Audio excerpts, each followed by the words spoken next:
अस्सलामु अलैकुम वरहमतुल्लाहि वबरकातुह। इन्नल हम्दुलिल्लाह नहमदुहु व नस्तईनुहु व नस्तगफिरुहु व नऊज़ु बिल्लाहि मिन शुरूरि अनफुसिना व मिन सय्यिआति अमालिना मन यहदिहिल्लाहु फला मुदिल्ल लहु व मन युद्लिल फला हादिय लहु व अशहदु अन ला इलाहा इल्लल्लाहु वहदहु ला शरीका लहु व अशहदु अन्ना मुहम्मदन अब्दुहु व रसूलुहु सल्लल्लाहु तआला अलैहि व अला आलिहि व सहबिहि व सल्लम तस्लीमन कसीरा। अम्मा बाद फ़क़द क़ाल इमामुल बुख़ारी रहमहुल्लाहु तआला बाबु फ़ज़्ल सलातिल जमाअह व कानल अस्वद रहमहुल्लाहु तआला इज़ा फ़ाततहुल जमाअतु ज़हबा इला मस्जिदिन आख़र व जाअ अनसुन इला मस्जिदिन क़द सुल्लिय फ़ीह फ़अज़्ज़न व अक़ाम व सल्ला जमाअतन। क़ाल हद्दसना अब्दुल्लाह इब्न यूसुफ़ क़ाल अख़बरना मालिकुन अन नाफ़िअन अन अब्दुल्लाह इब्न उमर रज़ियल्लाहु तआला अन्हुमा अन्ना रसूलल्लाह सल्लल्लाहु अलैहि वसल्लम क़ाल सलातुल जमाअति तफ़ज़ुलु सलातल फ़ज़्ज़ि बिसबइन व इश्रीन दरजा। মহান আল্লাহর সমস্ত প্রশংসা, সালাত এবং সালাম নাজিল হোক প্রিয় নবী সাল্লাল্লাহু আলাইহি ওয়াসাল্লামের উপর। আজ জুমাবার 20 জমাদাত সানি 1444 হিজরি মোতাবেক 13 জানুয়ারি 2023 আমাদের সাপ্তাহিক আলোচনা সহিহুল বুখারী থেকে। বিষয়বস্তু আজানের পর্ব। আজানের পর্বে ইমাম বুখারী রাহিমাহুল্লাহর অধ্যায় নম্বর হচ্ছে 30।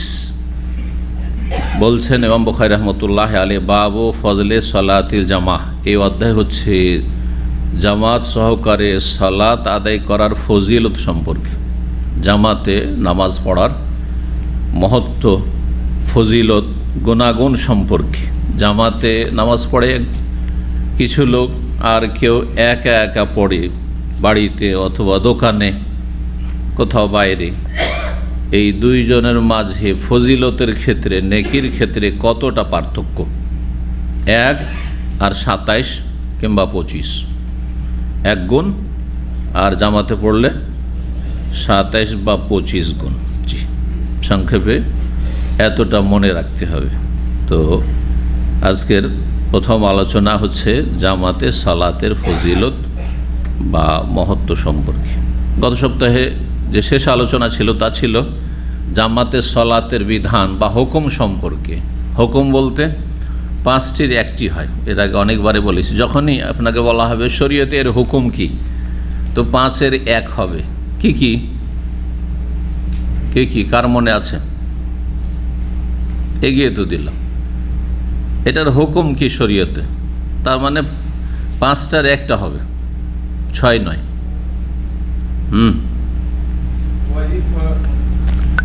একটা হচ্ছে ওয়াজিব বা ফরজ, একই জিনিস। ওয়াজিব ফরজ না, ওর বিপরীতটা হারাম, দুটো হয়ে গেল।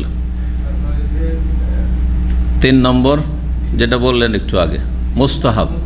মুস্তাহাব, ওর বিপরীতটা মাকরুহ। মাকরুহ না, তাহরিম না, মাকরুহ। মুস্তাহাব যখন, তো তার অপোজিট হচ্ছে মাকরুহ। কয়টা হইল? 4টা। সহজ, এইভাবে মনে রাখলে, কারণ বিপরীত মনে রাখা সহজ। ভালো আর মন্দ, তাই না? সাদা আর কালো মনে রাখা সহজ। ঠিক ওই রকম ফরজ ওয়াজিব, ওর বিপরীত হচ্ছে হারাম না জায়েজ। মুস্তাহাব, তার বিপরীত হচ্ছে মাকরুহ। আর মাঝামাঝি মিডিলে, এদিকে নয় ওইদিকে নয়, সবটাই সমান। মুবাহ, জায়েজ। মুবাহ বলেন, জায়েজ বলেন, বৈধ বলেন, হ্যাঁ ঠিক আছে, জায়েজ। জায়েজ করলেও তাতে কিছু বেশি পাবেন না, আর না করলেও তাতে ক্ষতি নেই, সমান সমান, তাই না? করা না করা যার সমান, সেটা হচ্ছে জায়েজ। জি। তো জামাতে সালাতের হুকুম, জামাতে নামাজ পড়ার হুকুম, তার মানে হয় ফরজ ওয়াজিব, না হইলে হারাম না জায়েজ, আর না হইলে মুস্তাহাব সুন্নাত। মুস্তাহাব ব্যাপক অর্থ, তার মধ্যে সুন্নাত, সুন্নাত মুআক্কাদা, এর গায়ের মুআক্কাদা, কিন্তু সবগুলি মুস্তাহাব। আর না হইলে মাকরুহ, আর না হইলে জায়েজ, মুবাহ। 5টার কোনটা? 5টার কোনটি? ওয়াজিব বা ফরজ। ওয়াজিব বা ফরজ। কিন্তু এ বিষয়ে ওলামাদের, আইম্মাদের বিভিন্ন মত বর্ণনা করেছি। কয়টি মত বলেছিলাম কার মনে আছে? সবাই গত সপ্তাহে ছিলেন আপনারা। 4টি মত, মাশাআল্লাহ, 4টি মত বলেছিলাম।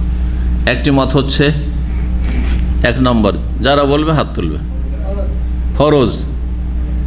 কি ধরনের ফরজ?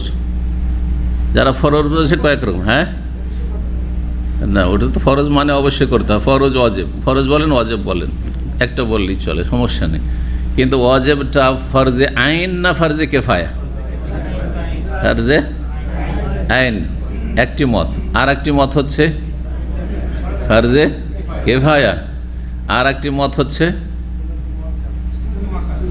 আর একটি মত ফরজ।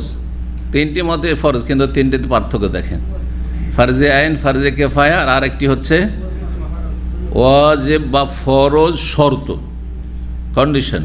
জামাতে পড়েন হবে নামাজ, না হলে বাতিল হবেই না। এটা আরও কড়া, সবচেয়ে শক্ত ফতোয়া এটা। কয়টা হইল? 3টে। বাকি থাকলে একটি শুধু, সেটা হচ্ছে সুন্নাতে মুআক্কাদা, মানে মুস্তাহাব মুআক্কাদ। সুন্নাতে মুআক্কাদা মানে মুস্তাহাব, করলে ভালো। 1 পাবেন না, 27 পাবেন। আর তার তাকিদ আছে, তাকিদ আছে, জি, গুরুত্ব আছে, এমনি সুন্নাতে গায়ের মুআক্কাদা না। জি, কয়টি হলো? এর মধ্যে বলেছিলাম যে দলিলের দিক থেকে শক্তিশালী হচ্ছে ওয়াজিব, কিন্তু ওয়াজিব আইন, ফরজে আইন না ফরজে কেফায়া, এই দুটোর মধ্যে কিছু আলেমরা রয়েছেন, সালাফি আলেম, কোরআন সুন্নাহর অনুসারীরা। তারপর ফরজে আইন, যেমন হানাবেলাদের মজহাব, হাম্বলি মজহাব, যে সবার জন্য ওয়াজিব, সবার জন্য, সকলের জন্য ওয়াজিব। যদি আসতে পারে, শরীরে কোনো ওজন না থাকে, অসুখ বিসুখ নেই, বৃষ্টি নেই, ঝড় তুফান নেই, ভয় নেই দুশ্মন বলে, নিরাপত্তা আছে, তাহলে ওয়াজিব, ফরজ, ফরজে আইন। আরেকটি মত হচ্ছে ফরজে কেফায়া, মানে প্রতিটি মসজিদে একটা জামাত অবশ্যই হইতে হবে, নাহলে গোটা গ্রাম গুনাহগার। ফরজে কেফায়া আদায় হয়ে গেল। আর প্রতিটি মানুষের জন্য হচ্ছে সুন্নাতে মুআক্কাদা। আপনি যে যাননি, 10 জন গিয়েছে আর 2, 4, 5 জন যাননি, তো যারা যাননি তাদের জন্য সুন্নাতে মুআক্কাদা। তাহলে 2 রকমের দলিলে কি হয়ে যাচ্ছে? সমন্বয় হয়ে যাচ্ছে। এটি একদল ওলামাদের মত। তো কিন্তু সুন্নাতে মুআক্কাদা সবার জন্য নয়। এখন সুন্নাতে মুআক্কাদা বলে সবার জন্য সুন্নাতে মুআক্কাদা, ইমাম, মুয়াজ্জিন, মসজিদের সবাই যদি না যায়, যে সুন্নাতে মুআক্কাদা আজকে গেলাম তো মসজিদ বন্ধ, তাহলে বিরাম। হ্যাঁ, আসরে নামাজ জামাত হইল না, হারাম, এটা হইতেই পারে না। শয়তান সেই গ্রামের লোকদের ওপর আধিপত্য কায়েম করে ফেলবে। হাদিসে রয়েছে, যেখানে সালাত কায়েম হয় না, সালাত কায়েম মানে জামাতে হয়, তাহলে বোঝা যাবে সালাত কায়েম হচ্ছে। বাড়িতে বাড়িতে সবাই যদি পড়ে নেয়, তো বোঝা যাবে যে এরা হিন্দুরা মুসলমান, কিচ্ছু বোঝা যাবে না, কিছুই বোঝা যাবে না। এখানে তো পার্থক্য, যে গ্রামটা হিন্দুদের গ্রাম, ইহুদি না খ্রিস্টান, হ্যাঁ, না বুদ্ধিস্ট না মুসলিম, আজান হচ্ছে, একামত হচ্ছে, জামাত হচ্ছে, জুম্মা এবং জামাত দিয়ে বোঝা যাবে যে এরা মুসলিম। জুম্মা নাই, জামাত নাই, কিছু বোঝা যাবে না যারা মুসলিম না মুসলিম। সুতরাং কমের পক্ষে ফরজে কেফায়া, আর সকলের জন্য সুন্নাতে মুআক্কাদা, না হইলে ফরজে আইন বা ওয়াজিব আইন। জি, যারা এখন আজকে এটি শুধু কি করলাম, হ্যাঁ, ফ্রেশনেস, যে গত সপ্তাহে শোনার পর কতটা আপনাদের মনে আছে, প্রায় ভুলেই গেছেন। কমপক্ষে যেটা শক্তিশালী মত সেটা মনে রাখতে হবে, যে আপনার জন্য, আপনার যদি শরীয়তে কোনো ওজোর না থাকে, অজুহাত না থাকে, তাহলে আপনার জন্য জামাতে গিয়ে নামাজ পড়া ওয়াজিব, ফরজে আইন, ওয়াজিব আইন, আপনার উপর ওয়াজিব।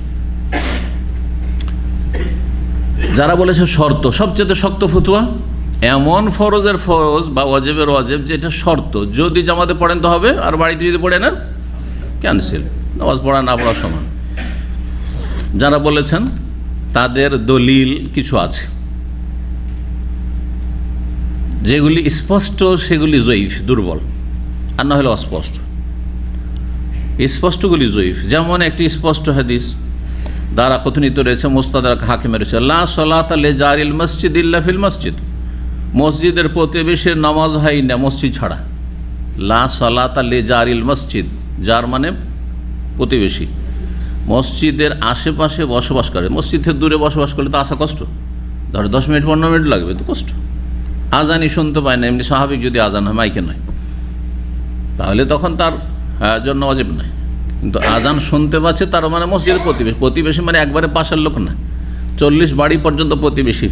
অনেক ওলামারা বলেছেন এইদিকে আপনার বাড়ি থেকে 40, এইদিকে 40, ওইদিকে 40, সবাই প্রতিবেশী আপনার। জি হ্যাঁ, প্রতিবেশী মানে ভাববেন না যে আমার আশেপাশে যে কয়েকটা ঘর আছে 2-3টা ওইটি প্রতিবেশী, শুধু গোটা গ্রাম প্রতিবেশী আপনার। তো লা সলাত লি জারিল মসজিদ, মসজিদের প্রতিবেশীর কোনো সলাত নেই, মানে হবে না। ইল্লা ফিল মসজিদ, মসজিদ ব্যতি রেখে, মসজিদ ছাড়া। হাদিস কত শক্ত!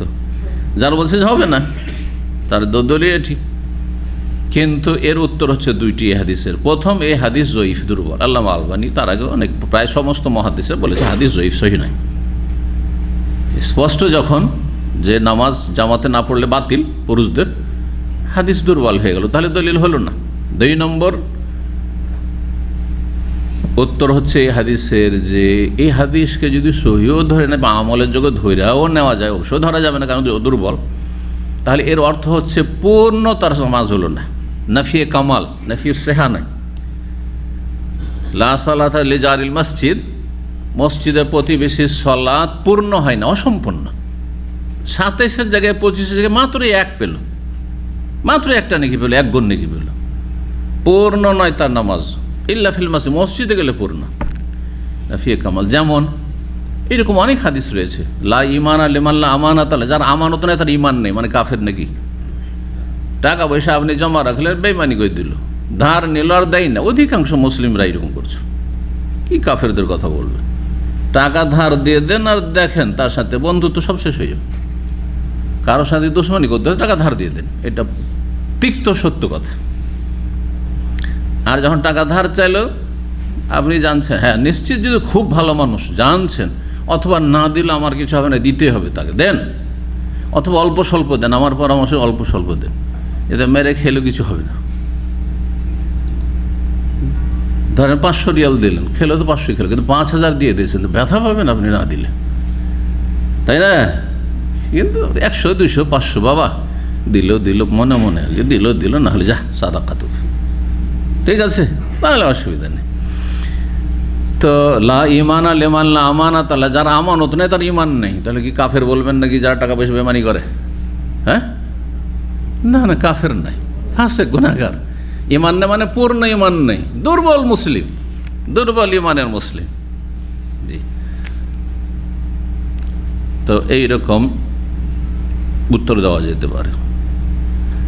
আর যারা বলেছে যে সুন্নাত, সবচেয়ে ঢিলা ফতুয়া জামাতের ক্ষেত্রে কি? সুন্নাতে মুআক্কাদা, তাই না?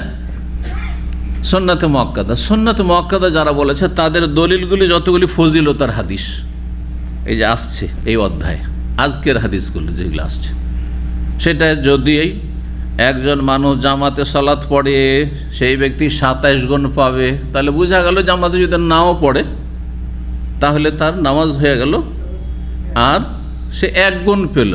গুনহার কথা তো বলা হলো না যে গুনাহগার হয়ে যাবে, তা গুনাহ যখন বলা হলো না তাহলে বোঝা যাচ্ছে সুন্নাত মুআক্কাদা। বুঝতে পেরেছেন?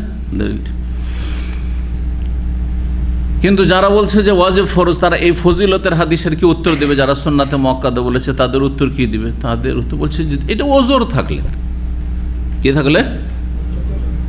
ওজোর থাকলে, এরকম একা পড়ছে কেউ আর আরেকজন জামাতে যাচ্ছে, তো যে জামাতে যাচ্ছে সে 25-27 গুণ পেল, যে ওজোরের কারণে বৃষ্টি হচ্ছে গেল না, অথবা শরীরটা অসুস্থ গেল না, হ্যাঁ, তো সে 1 গুণ পাবে। এরও উত্তর আছে, উত্তরের উত্তর আছে ফুকাহাদের কাছে। বুঝতে পেরেছেন? এর নাম উত্তরের উত্তর আছে। যদি কারো ওজোর থাকে সত্যিকার, তো আল্লাহর কাছে তো গ্রহণযোগ্য। আগে থেকে সে নিয়মিত জামাতে নামাজ পড়ে, কিন্তু অসুস্থ হওয়ার কারণে অথবা বর্ষা বৃষ্টির কারণে, ঝড় তুফানের কারণে যেতে পারল না, সফরের কারণে সে জামাতে হাজির হতে পারল না, অথবা অনিচ্ছাকৃত ঘুম ভাঙেনি, ঘুম ভেঙেছে, ছুটে যাচ্ছে উজু করে যেতে যেতে জামাত হয়ে গেল, তাহলে ও তো ইচ্ছা করে ত্রুটি করেনি, তাহলে তো ও তো পূর্ণ নেকি পাবে। এটাও হাদিস দ্বারা প্রমাণিত। এজা মারিজাল আবদু আও সাফারা, সহিহ বুখারী হাদিস। এজা মারিজাল আবদু, কোনো বান্দা যদি অসুস্থ হয়ে পড়ে, আও সাফার, অথবা সফরে যায়, বিদেশে কোথাও গেছে, বাইরে গেছে, আর তারপরে বেশ কিছু সুন্নত নফল ভালো কাজ নেকির কাজ করত দৈনন্দিন, কোরআন তেলাওয়াত করত নিয়মিত, ধরেন 1-2 পারা করে জিকির আজকার করত, বা সোমবার বৃহস্পতিবার রোজা রাখতো, অথবা তাহাজ্জুদ পড়তো। এগুলো করতে বলেন অসুস্থতার কারণে অথবা সফরের কারণে। কুতিবা লাহু মা কানা ইয়ামালুহু সাহিহান মুকিমান, সুস্থ অবস্থায় মুকিম অবস্থায় যতগুলি নেক আমল করতো সবগুলি নেকি পূর্ণ পেয়ে যাবে। তাহলে একটি লোক তাহাজ্জুদের সৎ নিয়ত নিয়ে শুয়েছে, তাহাজ্জুদ পড়া তার অভ্যাসও আছে, নিয়ত আছে, সংকল্প আছে, তাহাজ্জুদ অ্যালার্মও লাগিয়েছে, চেষ্টা করেছে, তারপরে জাগতে পারলো না, পুরো নেকি পাবে। যদি সুন্নত তাহাজ্জুদের ক্ষেত্রে পূর্ণ নেকি পায়, তো ফরজ জামাতের ক্ষেত্রে সৎ নিয়ত আছে, চেষ্টা করেছেন যে ফজর উঠবো, উঠতে পারলেন না, মাসে 1 দিন 2 দিন 5 দিন এরকম হচ্ছে, উঠতে পারছেন না, আবার ডেলি উঠতে পারছেন না, বলছেন আমি নেকির আশা করে বসে আছি, হবে নাকি? তার মানে আপনি শয়তানকে নিশ্চয় সুযোগ দিয়েছেন বিভিন্নভাবে, যার ফলে একদিনও চান্স পাচ্ছেন, মাসে 10টা দিনে উঠতে পারছেন না। শয়তানকে বিভিন্নভাবে চান্স দিয়েছেন, এই কথার ব্যাখ্যার প্রয়োজন আছে। অনেকে যথাযথ চেষ্টাই করেন না, এটা হচ্ছে শয়তানকে চান্স দেওয়া, যার ফলে জামাতে যেতে পারেন না, আপনি ফজর উঠতে পারেন না। অনেকে আছেন চেষ্টা আছে, আন্তরিকতা আছে যে ফজরের নামাজটা জামাতে গিয়ে পড়বো, কিন্তু বিভিন্ন পাপ সারাদিন এত বেশি করেছেন, সেই পাপের কুফল হিসাবে আল্লাহ চান না যে আল্লাহর সাথে আপনি মিট করেন। আমার কথাটি ভালো করে বোঝার চেষ্টা করবেন। দেখেন, যাকে অন্তর থেকে আমরা মহব্বত করি না, আমরা চাই না যে ও আমার সাথে দেখা করুক, বাস্তব সত্য কিনা? আপনি সবাই কিন্তু এটা, কিন্তু যাকে অন্তর থেকে চান, ভালোবাসেন, সবসময় চাইবেন যে আমার কাছে থাক, হ্যাঁ, আসুক, দেখা করুক, 5 মিনিট 10 মিনিট কথা বলুক, আমার গুরুত্বপূর্ণ সময় নিক, অসুবিধা নেই, ঠিক না? ওয়ালিল্লাহিল মাসালুল আলা, আল্লাহর জন্য উত্তম উপমা রয়েছে। জি, যখন আপনি সারা দিন পাপ করছেন সোশ্যাল মিডিয়াতে, ফেসবুকে, আপনার ইউটিউবে, আরও বিভিন্ন যে রয়েছে, আর আপনি বিভিন্ন রকমের নাজায়েজ চ্যাটিং করছেন, আপনি মেয়েদের সাথে, বেগানাদের সাথে কথা বলছেন, বিভিন্ন পাপ করছেন, আপনি হারাম খাচ্ছেন, আপনার গাফিলতি, আপনার বিভিন্ন পাপের সাথে জড়িয়ে আছে, আপনি হারাম রুজি খাচ্ছেন, আর বলছেন আমি তাহাজ্জুদ গুজার হব, মুসল্লি হব, আমি ফজরে জামাতে পড়বো। আল্লাহ চান না যে আপনি আল্লাহর সাথে নির্জনে এরকম সুযোগ সুবিধা পান। কথা বোঝা গেছে? সুতরাং আপনাকে শয়তান থেকে বেঁচে থাকতে হবে। শয়তান যেখান দিয়ে আপনার উপর আক্রমণ করতে পারে, সেই ছিদ্র রাস্তাগুলি বন্ধ করতে হবে আপনার লাইফে। গুনাহ কমিয়ে নিয়ে আসেন, জিকির আজকার বাড়ান, ফরজ অজেবের পুরোপুরি হেফাজত করার পরে সুন্নত নফল বেশি আপনার দোয়া, জিকির, ইবাদত, বন্দেগি করেন, আর দেখবেন যে ধীরে ধীরে যেমনই গুনাহ কমে আসছে, নেকির পরিমাণ বাড়ছে। বাস্তব সত্য এটা। যত নেকি গুনাহ কমে আসবে, তত নেকির রাস্তা আপনার সামনে খুলে যাবে, বরকতের রাস্তা খুলে যাবে। আর যত গুনার দিকে যাবে, যে কোনো জাতি, ব্যক্তি, সমাজ, পরিবার, দেশ, সারা বিশ্ব যত পাপের দিকে চলে যাবে, আল্লাহ তাদের জীবন থেকে বরকত ছিনিয়ে নেবে। টাকা অনেক কিন্তু বরকত নেই, টাকা অনেক কিন্তু বরকত নেই, হচ্ছে না? আজকাল মানুষের কাছে টাকার অভাব আছে, কিন্তু দ্রব্যমূল্য, হ্যাঁ, কীভাবে বেড়ে চলে যাচ্ছে রাতারাতি, টাকা পয়সার মূল্য কীভাবে নামতে আছে। এগুলো আল্লাহর আযাব, পাপের কারণে। আল্লাহ বুঝার তৌফিক দান করেন। তো যাই হোক, কি বলছিলাম, জামাতে সলাতের ফজিলত আর জামাতে সলাতের হুকুম। তো হুকুম আশা করি বুঝে গেছেন, আর হুকুম সম্পর্কে গত সপ্তাহে আলোচনা হয়ে গেছে বিস্তারিত। দলিলগুলোর দিকে ইঙ্গিত করলাম। যারা সুন্নত মুআক্কাদা বলেছে তাদের দলিল ফজিলতের দলিলগুলি, যারা শর্ত বলেছে তাদের দলিল যেগুলি সহিহ সেগুলি অস্পষ্ট। যেমন নবী সাল্লাল্লাহু আলাইহি ওয়াসাল্লাম বাড়ি জ্বালিয়ে দিতে চেয়েছেন, ফরজ, আর এই ফরজে যদি হাজির না হয়, জামাতে হাজির না হয়, তাহলে নামাজ বাতিল। নামাজ বাতিলের দলিল তো হতে নেই, তাহলে অস্পষ্ট হইল। স্পষ্ট যেটা সেগুলো হচ্ছে জয়ীফ, দুর্বল। আর দেখা যাচ্ছে যে জামাতের গুরুত্ব অনেক বেশি আছে, এই মর্মে বেশ কিছু দলিল রয়েছে। আল্লাহ স্বয়ং কোরআনে এখানে বলছেন ওয়ারকাউ মার রাকিন, তোমার রুকুকারীদের সাথে রুকু করা, মানে সাল্লু আল মুসল্লিন, মুসল্লিদের সাথে হয়ে জামাতে নামাজ পড়ো। কোরআন সূরা বাকারার আয়াত। জি, তাহলে জামাতে নামাজ পড়া ওয়াজিব বা ফরজে আইন, অথবা কমপক্ষে ফরজে কিফায়া। জি, তো এই 8 নম্বর পর্বে বলছেন ইমাম বুখারী রাহিমাহুল্লাহ, অধ্যায় নম্বর হচ্ছে 30, বাবু ফজলে সলাতিল জুমা। এই অধ্যায় হচ্ছে জামাতে সলাতের ফজিলত সম্পর্কে, জামাতে সলাত আদায়ের ফজিলত সম্পর্কে। তারপরে নকল করছেন ইমাম বুখারী রাহিমাহুল্লাহ 2 জন বিখ্যাত ফুকাহা, একজন সাহাবী ফকিহ আর একজন হচ্ছেন তাবেঈ বা তাবেঈ ফকিহ। তাদের আমল বা তাদের উক্তি নকল করছেন। ওয়াকান আল আসওয়াদ, ইমাম আসওয়াদ রাহিমাহুল্লাহ, আসওয়াদ আর আলকামা এই 2 জন ছিলেন প্রখ্যাত তাবেঈ ফকিহ আলেম এবং বিশিষ্ট ছাত্র প্রখ্যাত সাহাবী আব্দুল্লাহ বিন মাসউদ রাদিয়াল্লাহু তাআলা আনহু। আব্দুল্লাহ বিন মাসউদ রাদিয়াল্লাহু তাআলা মদিনা থেকে হিজরত করে কুফা চলে গেছিলেন, ইমাম আবু হানিফার শহর যেটা রাহিমাহুল্লাহ। তো আব্দুল্লাহ বিন মাসউদ রাদিয়াল্লাহু তাআলা আনহুর ইলম এজন্য এরাকে বিস্তার লাভ করে, যে যেখানে থাকে সেখানে মানুষের ইলম বেশি বিস্তার করে, স্বাভাবিক কথা। আমরা সৌদি আরবে আমাদের দাওয়াতের প্রভাব সবচেয়ে বেশি, তারপরে বাইরে, তাই না? দামামে যতটুকু আছে অন্য জায়গায় তো ওইভাবে তো হয় না, মাঝে মধ্যে কখনো হয়তো গেলাম, অথবা আপনার পরোক্ষভাবে ইনডাইরেক্ট সোশ্যাল মিডিয়ার মাধ্যমে পৌঁছেছে, সরাসরি তার পৌঁছেছে না। তো ঠিক ওই রকমই ইবনে মাসউদ রাদিয়াল্লাহু তাআলা বিশিষ্ট ছাত্র ইমাম আসওয়াদ আর ইমাম আলকামা 2 জন, আর তাদের ছাত্র হচ্ছে ইব্রাহিম নাখি ফকিহ, আর ইব্রাহিম নাখির ছাত্র হচ্ছেন ইমাম আবু হানিফা জি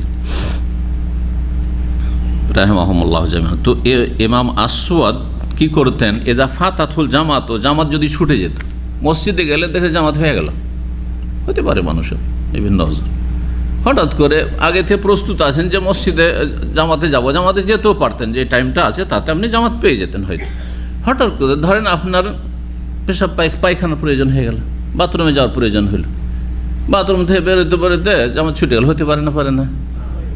ফজরে জাগলেন, জামাত পাবেন, কিন্তু গোসল ফরজে আছে, গোসল করতে করতে জামাত শেষ হয়ে গেল। এগুলো ইচ্ছাকৃত নয় অনেক সময়, যদিও সতর্কতা অবলম্বন করা উচিত। যদি আগে থেকে জানাতে হয় যে আমার গোসল ফরজ আছে, তো আগে উঠে যাবে, যে চেষ্টা অবশ্যই থাকতে হবে, অবহেলা না থাকে। তো ইমাম আসওয়াদের কখনো গেলেন আর জামাত ছুটে গেল, যারা গাড়ি চালাচ্ছেন অথবা গাড়িতে আসছেন ভাবছেন যে নিশ্চিত জামাত পেয়ে যাবো অমুক মসজিদে গিয়ে, এমন জামে পড়লেন, ফেঁসে গেলেন, এইদিকেও না ওইদিকেও না, আর এদিক সেদিক গিয়ে কোথাও পার্কিং করে নামাজ পড়বো, তাও হচ্ছে না। আপনাকে জরুরি নেই যে ওই মসজিদে পৌঁছে যেটা টার্গেট ছিল আপনি ডানে বামে ফেলে বেরিয়ে যান আর নামাজ পড়েন, এটা চেষ্টা অবশ্যই থাকতে হবে। কিন্তু অনেক সময় হলো না, অনিচ্ছাকৃত জামাত ছুটে গেল, তাহলে ইনশাআল্লাহ গুনাহগার হবেন না। কিন্তু ইচ্ছা করে আপনি জামাত ছাড়বেন, যে আজান তো হইলো, চলো আর 2-1টা কাস্টমার যারা ট্যাক্সি চালান, আর 2-1টা কাস্টমার টেনে নিই, 10-20 টাকা চলেই আসুক, আর তারপরে গিয়ে কোনো এক মসজিদে ঢুকে যাবো না, অবহেলা আছে আপনার এখানে, গাফিলতি আছে। আল্লাহর রাস্তায় আজান হয়ে গেছে, এখন প্রস্তুত হয়ে যান। আজানটা কিসের জন্য? প্রস্তুত হওয়ার জন্য। জি, প্রস্তুত হয়ে যান, এখন কাজকর্ম ছেড়ে দিন। ওয়াজারুল বাই, আল্লাহ বলছেন, ব্যবসা বাণিজ্য দুনিয়াদারি ছেড়ে দাও। আজান হয়েছে, মসজিদে টান্দা, মসজিদে যাওয়ার জন্য প্রস্তুতি না। জি, তো যখন জামাত ছুটে যেত ইমাম আসওয়াদের, জাহাবা ইলা মসজিদিন আখার, তখন আরেক মসজিদে চলে যেতেন, দেখতেন যে আরেকটা মসজিদে বিলম্বে হবে নামাজ, চলে যেতেন। আমাদের দেশে তো অনেক পার্থক্যের সাথে নামাজ হয়, এই মসজিদে না পেলে আরেক মসজিদে কিন্তু আরামে পেয়ে যাবেন। আহলে হাদিস মসজিদে পাচ্ছেন না, যদি দেওবন্দ হানাফি মসজিদে চলে যান তো আধা ঘন্টা 1 ঘন্টা পরেও নামাজ পাবেন, বিশেষ করে আসরে আর ফজরে, ঠিক না? তো যদিও যারা মাজার পূজারী তাদের পিছনে নামাজ পড়া জায়েজ নয়, কারণ তারা বড় শিরকে লিপ্ত রয়েছে। কিন্তু যারা সরাসরি মাজারে সেজদা করে না এবং মাজারের দিকে আহ্বান করে না, কিন্তু বিভিন্ন বেদাত রয়েছে, তার বিভিন্ন গুনাহে জড়িয়ে রয়েছে, যেমন গুনাহগারের পিছনে নামাজ পড়া জায়েজ, টাকনার নিচে কাপড় আছে নামাজ পড়া জায়েজ, মুখে দাঁড়িয়ে নেয় নামাজ পড়া জায়েজ, তার পিছনে ইক্তেদা করে। ঠিক তেমনি যেই ব্যক্তি নামাইতে পড়ে তার পিছনে নামাজ পড়া জায়েজ, সম্মিলিত মোনাজাত করে, বেদাত করে, নামাজ পড়া জায়েজ তার পিছনে। কথা বোঝা গেছে না? জি, চরমপন্থী হবেন না যে কিছু বিদাত থাকলে একবারে তার পিছনে ইক্তেদা করা হারাম না, এটাও নয়। আর যার তার পিছনে নামাজ পড়বো সেটাও জায়েজ নয়। জি, বড় শিরকি কুফরি আকীদা থাকে, ঈমান ভঙ্গকারী আকীদা থাকে, তাহলে তার পিছনে সালাত আদায় করা জায়েজ নয়। জি, তো অন্য মসজিদে গিয়ে নামাজ আদায় করতেন। এখানেও জুমার ক্ষেত্রে দু একটা মসজিদ এমন আছে, জুমা এবং জামাতের ক্ষেত্রেও অনেক লেটে নামাজ হয়। এখানে একটা মসজিদ আছে আল খালিজে, ওই যে সিগন্যালের কাছে বাম হাতে আছে না, ওসামা বিন জায়েদ সম্ভবত মসজিদটার নাম। ওই মসজিদের সমস্ত জুমা শেষ হওয়ার পর ওখানে খুতবা চলতে থাকে, বেরিয়ে গেল। তো কারো যদি দেখেন যে এমন হইলো যে এইখানে গিয়ে তো জামাত পাওয়া যাচ্ছে না, যান ওইখানে দৌড় দিয়ে যান, এমন নয় যে গেল না, চলে যান আর এক মসজিদে পাবেন জামাত। এক জায়গায় 15 মিনিট, মার্কেট এরিয়াতে এখানে 15 মিনিটের জামাত শুরু হয়ে যায়, বা অনেক সময় 12-13 মিনিটও শুরু হয়ে যায় মার্কেট এরিয়াতে। আপনি যদি আরবি মহল্লাতে চলে যান 20 মিনিট 25 মিনিট পরে শুরু হয়, বিশেষ করে ফজরে আধা ঘন্টা পরেও শুরু হয়। সুতরাং এই চেষ্টা অবশ্যই করতে হবে, চেষ্টা অবশ্যই করতে হবে। এটি হচ্ছে সালাফদের আমল। ইমাম আসওয়াদ তিনি তাবেই আর এক মসজিদে গিয়ে জামাত ধরতেন। ওয়াজা আনাসুন ইলা মসজিদিন, আর বিখ্যাত সাহাবী আনাস বিন মালিক রাদিয়াল্লাহু তাআলা আনহু, তিনি হিজরত করে মদিনা থেকে নবী সাল্লাল্লাহু আলাইহি ওয়াসাল্লাম ইন্তেকালের পরে 10 বছর খেদমত করলেন নবী সাল্লাল্লাহু আলাইহি ওয়াসাল্লামের। তারপরে কিছুদিন থাকলেন মদিনায়। মদিনা থেকে হিজরত করে বাসরা চলে গেছিলেন। বাসরাও ইরাকের প্রসিদ্ধ শহর, বাসরায় চলে গেছিলেন শেষ জীবনে। তো এক মসজিদে আসলেন আনাস রাদিয়াল্লাহু তাআলা আনহু, ওয়াকাদ কাদ সুল্লিয়া ফিহি, কিন্তু সেখানে এসে দেখেন যে সেখানে সালাত পড়া হয়ে গেছে, জামাত হয়ে গেছে, সালাত হয়ে গেছে। ফাআযানা, তখন তিনি আজান দিলেন, ইকামত দিলেন, ওয়াসাল্লা জামাতান, আর জামাতে সালাত পড়লেন। আজান দিলেন, একামত দিলেন। একামত দেওয়া তো ঠিক আছে, কিন্তু এক মসজিদে একাধিক আজান নেই। তো তিনি আজান দিলেন, এখানে স্পষ্ট নেই সেই মসজিদে না অন্য জায়গায়। তবে যদি সেই মসজিদে হয় তাহলে এখানে আজান নয় প্রচলিত আজান, বরং দেখলেন যে আশেপাশে আর কেউ আছে, যেমন আমরা অনেক সময় বলি যে ভাই নামাজ পড়েছেন, না আমিও পড়িনি, তা আসেন এই করি, আমরা জামাত করি। আজান মানে জানানো, জ্ঞাত করা। তো এই অর্থে শাব্দিক অর্থে নেওয়া যেতে পারে, কখনো কখনো শরঈ অর্থে না নিয়ে শাব্দিক অর্থে নেওয়া হয়, শাব্দিক অর্থে নেওয়া হয়। জি, তো একামত দিয়ে কি করলেন, ওয়াসাল্লা জামাতান, জামাত করে সালাত আদায় করলেন। তাহলে আনাস রাদিয়াল্লাহু তাআলা আমল থেকে বোঝা যায় যে এক মসজিদেই জামাত যখন হয়ে গেছে, দ্বিতীয় তৃতীয় জামাত করা যেতে পারে ওই সব লোকদের জন্য যাদের জামাত ছুটে গেছে। এখন এই বিষয়টি একটি গুরুত্বপূর্ণ মাসলা, কারণ এতে খুব দ্বিমত রয়েছে ফোকাহাদের এবং আমলে পার্থক্য রয়েছে। ভারত, বাংলাদেশ, পাকিস্তানে যে হানাফি মসজিদগুলি আছে সেখানে দ্বিতীয় জামাত করতে দেবে না, দ্বিতীয় জামাত করতে নিষেধ করবে। যদি 2-4-5 জন গেছেন আর ওদের জামাত হয়ে গেছে আর হানাফি মসজিদে ঢুকে যান আর জামাত করা শুরু করেন, নিষেধ করবে। কারো এরকম অভিজ্ঞতা আছে? জানা আছে, করতে দেবেন না আপনারা। কিন্তু আহলে হাদিস মসজিদে ভারত, বাংলাদেশ করতে দেবে। সৌদি আরবে কোনো বাধা নেই। সৌদি আরবে বাধা আছে? জামাত শেষ হয়ে গেছে, দ্বিতীয় তৃতীয় জামাত হচ্ছে একের পরে একসাথে, আবার 2-3টে জামাত যেন না হয়। যেমন কোনো জায়গাতে কেউ কারো খবর রাখে না, বড় মসজিদ ডান দিকে একটা জামাত শুরু হয়েছে, প্রথম জামাত শেষ হওয়ার পরে বাম দিকে এসে কিছু লোক শুরু করে দিয়েছে একই তলাতে, অথবা নিচের তলাতে আর ওপর তলাতে, 2 তলাতে 3 তলাতে 3 জামাত চলছে। এটা জায়েজ নয়, যথাসাধ্য দেখে নিতে হবে আর একটি জামাত হইতে হবে।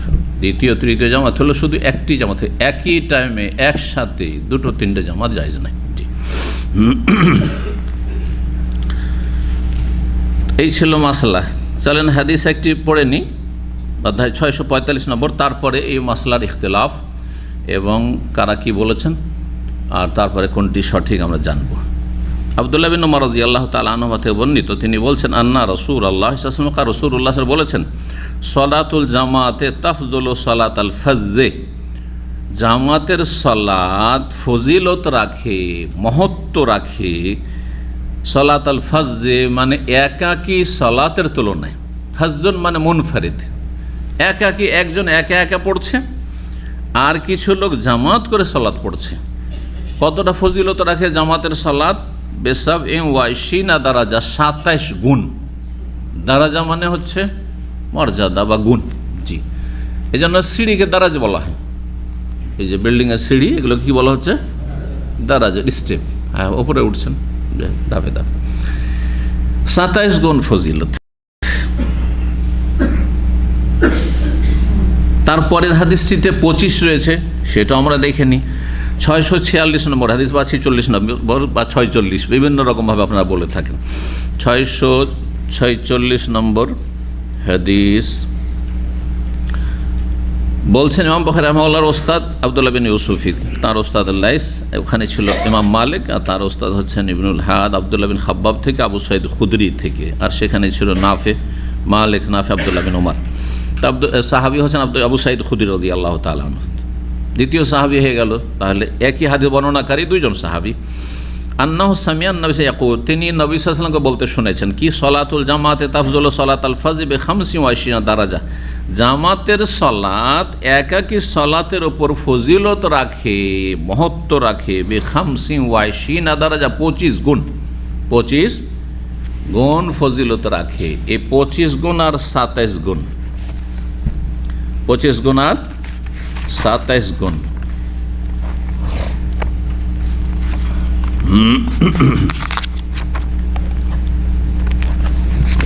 অবশ্যই পড়ে গেছে নিচে, 25 গুণ আর 27 গুণ, তাই না? এর মাঝে সমন্বয় কি? একটি সমন্বয় হচ্ছে যে বর্ণনাকারী সন্দেহ, বর্ণনাকারীর সন্দেহ, যে নবী সাল্লাল্লাহু আলাইহি ওয়াসাল্লাম 25 বলেছেন অথবা 27 বলেছেন। এখানে তো দুইটা হাদিসে দুই রকম পরিমাণ আসলো, কিন্তু অন্য হাদিসে রয়েছে যে হয় 27 না হয় আউ করে রয়েছে, অথবা 27 অথবা 25 গুণ ফজিলত রাখে, 27 অথবা 25 গুণ ফজিলত রাখে। তাহলে যখন অথবা দিয়ে এসছে, তখন একদল বলছেন এটা বর্ণনাকারী সন্দেহ, 25 হতে পারে অথবা 27 হতে পারে, 27 মধ্যে 25 শামিল, সুতরাং 25টা নিশ্চিত আর 27টা অনিশ্চিত, তাই না? তাহলে এটা একটা সমন্বয় হয়ে গেল, ব্যাখ্যা হয়ে গেল। কিন্তু অন্যরা বলেছেন না, এমনটা না, সন্দেহ না, এটা বিভিন্ন অবস্থা বর্ণনা করার জন্য, অবস্থা হিসাবে 25 অথবা 27 হবে জামাতের ফজিলত। অবস্থাগুলি কি? একটি অবস্থা হচ্ছে জেহরি সালাত আর সিররি সালাতের পার্থক্য। যদি জোরে তেলাওয়াত হয়, যেমন মাগরিব এশা ফজর, তাহলে ওতে 27 গুণ পাবেন। আর যদি আস্তে আস্তে জোহর আসরের জামাত হয়, তাহলে 25 গুণ পাবেন। কারণ অতিরিক্ত বেনিফিট ওখানে, নেকি তো ওই রকমই বেনিফিট হবে। কারণ আপনি যখন মাগরিব এশা আর ফজর পড়লেন, তখন ইমাম যে সূরাগুলি তেলাওয়াত করছেন সেগুলি শুনলেন, আর যদি অর্থ বুঝেন তো কোরআনের তেলাওয়াতে ওয়াইজা তুলিয়াত আলাইহিম আয়াতুহু জাদাতহুম ঈমানা, কোরআন তেলাওয়াত হলে মুমিনের শান হচ্ছে, অবস্থা হচ্ছে তার ঈমান বৃদ্ধি পায়। তো একটা লোক হয় কোরআন পড়ছে বুঝে, না হয় কোরআন শুনছে, আর আরেকজন শুনছে না, দুইজনের পার্থক্য অবশ্যই রয়েছে। তো এই জন্য 27 গুণ পাবেন মাগরিব এশা ফজরে, জেহরি সালাতে, জুমার সালাতে, জুমাতে এমনি ফরজ, আর জুমাতে আলাদা নামাজ, কিন্তু জামাতের সালাতের কথাই নেন। আর দিনের নামাজ হলে 25 গুণ পাবেন। আর কেউ কেউ বলেছেন এইটা 25 আর 27-এর পার্থক্য হচ্ছে খুশু, সলাতে একাগ্রতার পার্থক্যের উপর নির্ভরশীল। সবার সলাতের কোয়ালিটি একরকম না। একজন সলাৎ পড়তেছে এত মনোযোগী হয়ে যে কখনো অন্যমনস্ক হয় না, দুনিয়ার কথা একেবারে এড়িয়েও সলাত আদায় করে, যেন সে সলাতে আসলেই মগ্ন হয়েছে।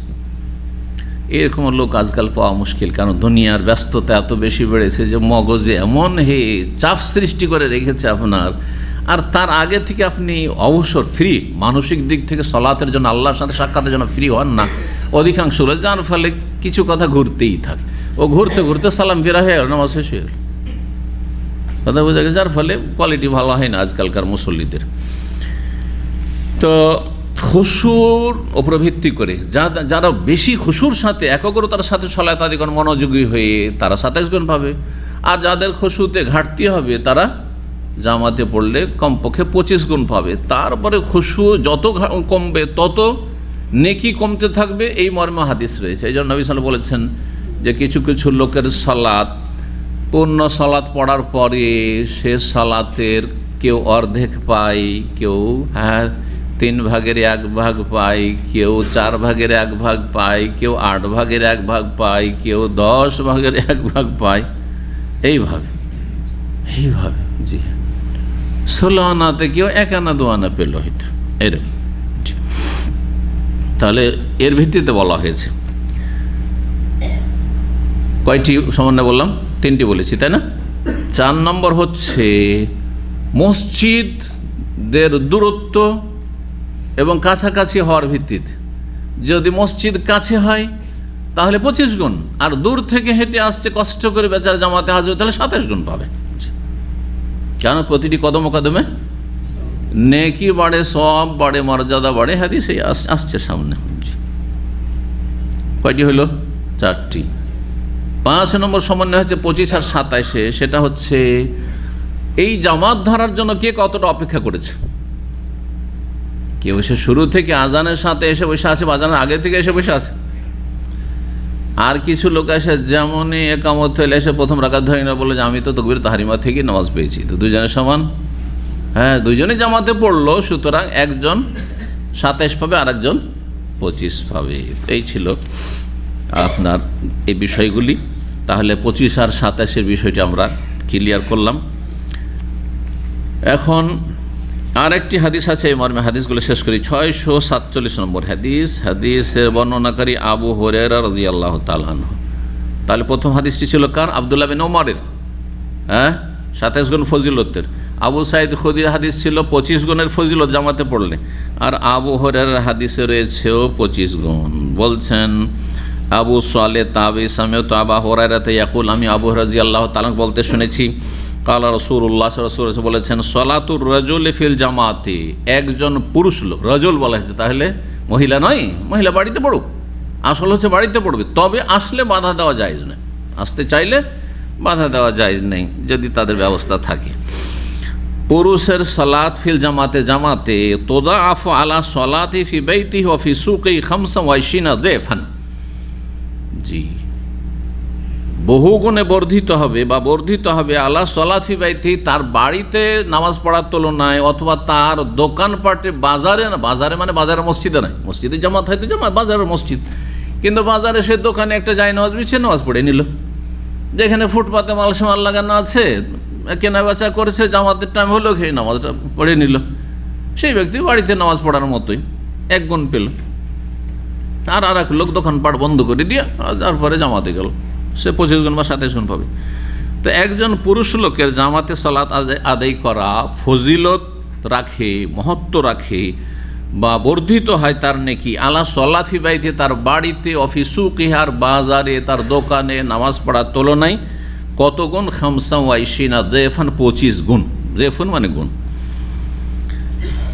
25 গুণ। কেন? কারণ হচ্ছে যালিকা, এর কারণ হচ্ছে আন্নাহু ইযা তাওয়াদ্দা, উযু করলো, ফাহসানাহু, সুন্দর করে উযু করলো। উযু বাড়িতে নামাজ পড়লে উযু করতে হয়, আর সুন্দর করে উযু করার বিষয়টি মসজিদে যাওয়ার সাথে খাস না, যে সুন্দর করে উযু করে। সুন্দর করে উযু করা মানে কি? কেউ যদি আপনাকে বলে যে নবী সাল্লাল্লাহু আলাইহি ওয়াসাল্লাম বলছে ফাহসানাহু, ভালো করে উযু করলো, তো ভালো করে ব্যাখ্যাটা কি? ভালো উযু কি, কি বলবেন? 1 নম্বর, সুন্নতি তরিকায় উযু করলো, বেদাতি তরিকায় না। বেদাতি তরিকার উযু আছে না নেই? ঘাড় মাসা করা, মাথার মাসার পরে মাথার মাসাটা পুরো করবে না, অথচ হাদিস, সহিহ হাদিসে মাথার পুরো মাসা করা, কথা বোঝা গেছে? নিয়ে যাওয়া পুরো মাথা, এটা হচ্ছে ফরজ, আর ফিরিয়ে নিয়ে আসা আবার যেখান থেকে শুরু করেছে এই বাকিটা, এটা সুন্নত। যদি নিয়ে আসা রিটার্ন করে এটা ওয়াজিব নয়, নিয়ে গেলেন ফরজ, আর এই আদায় করলেন তাহলে এটা আরও উত্তম করলেন।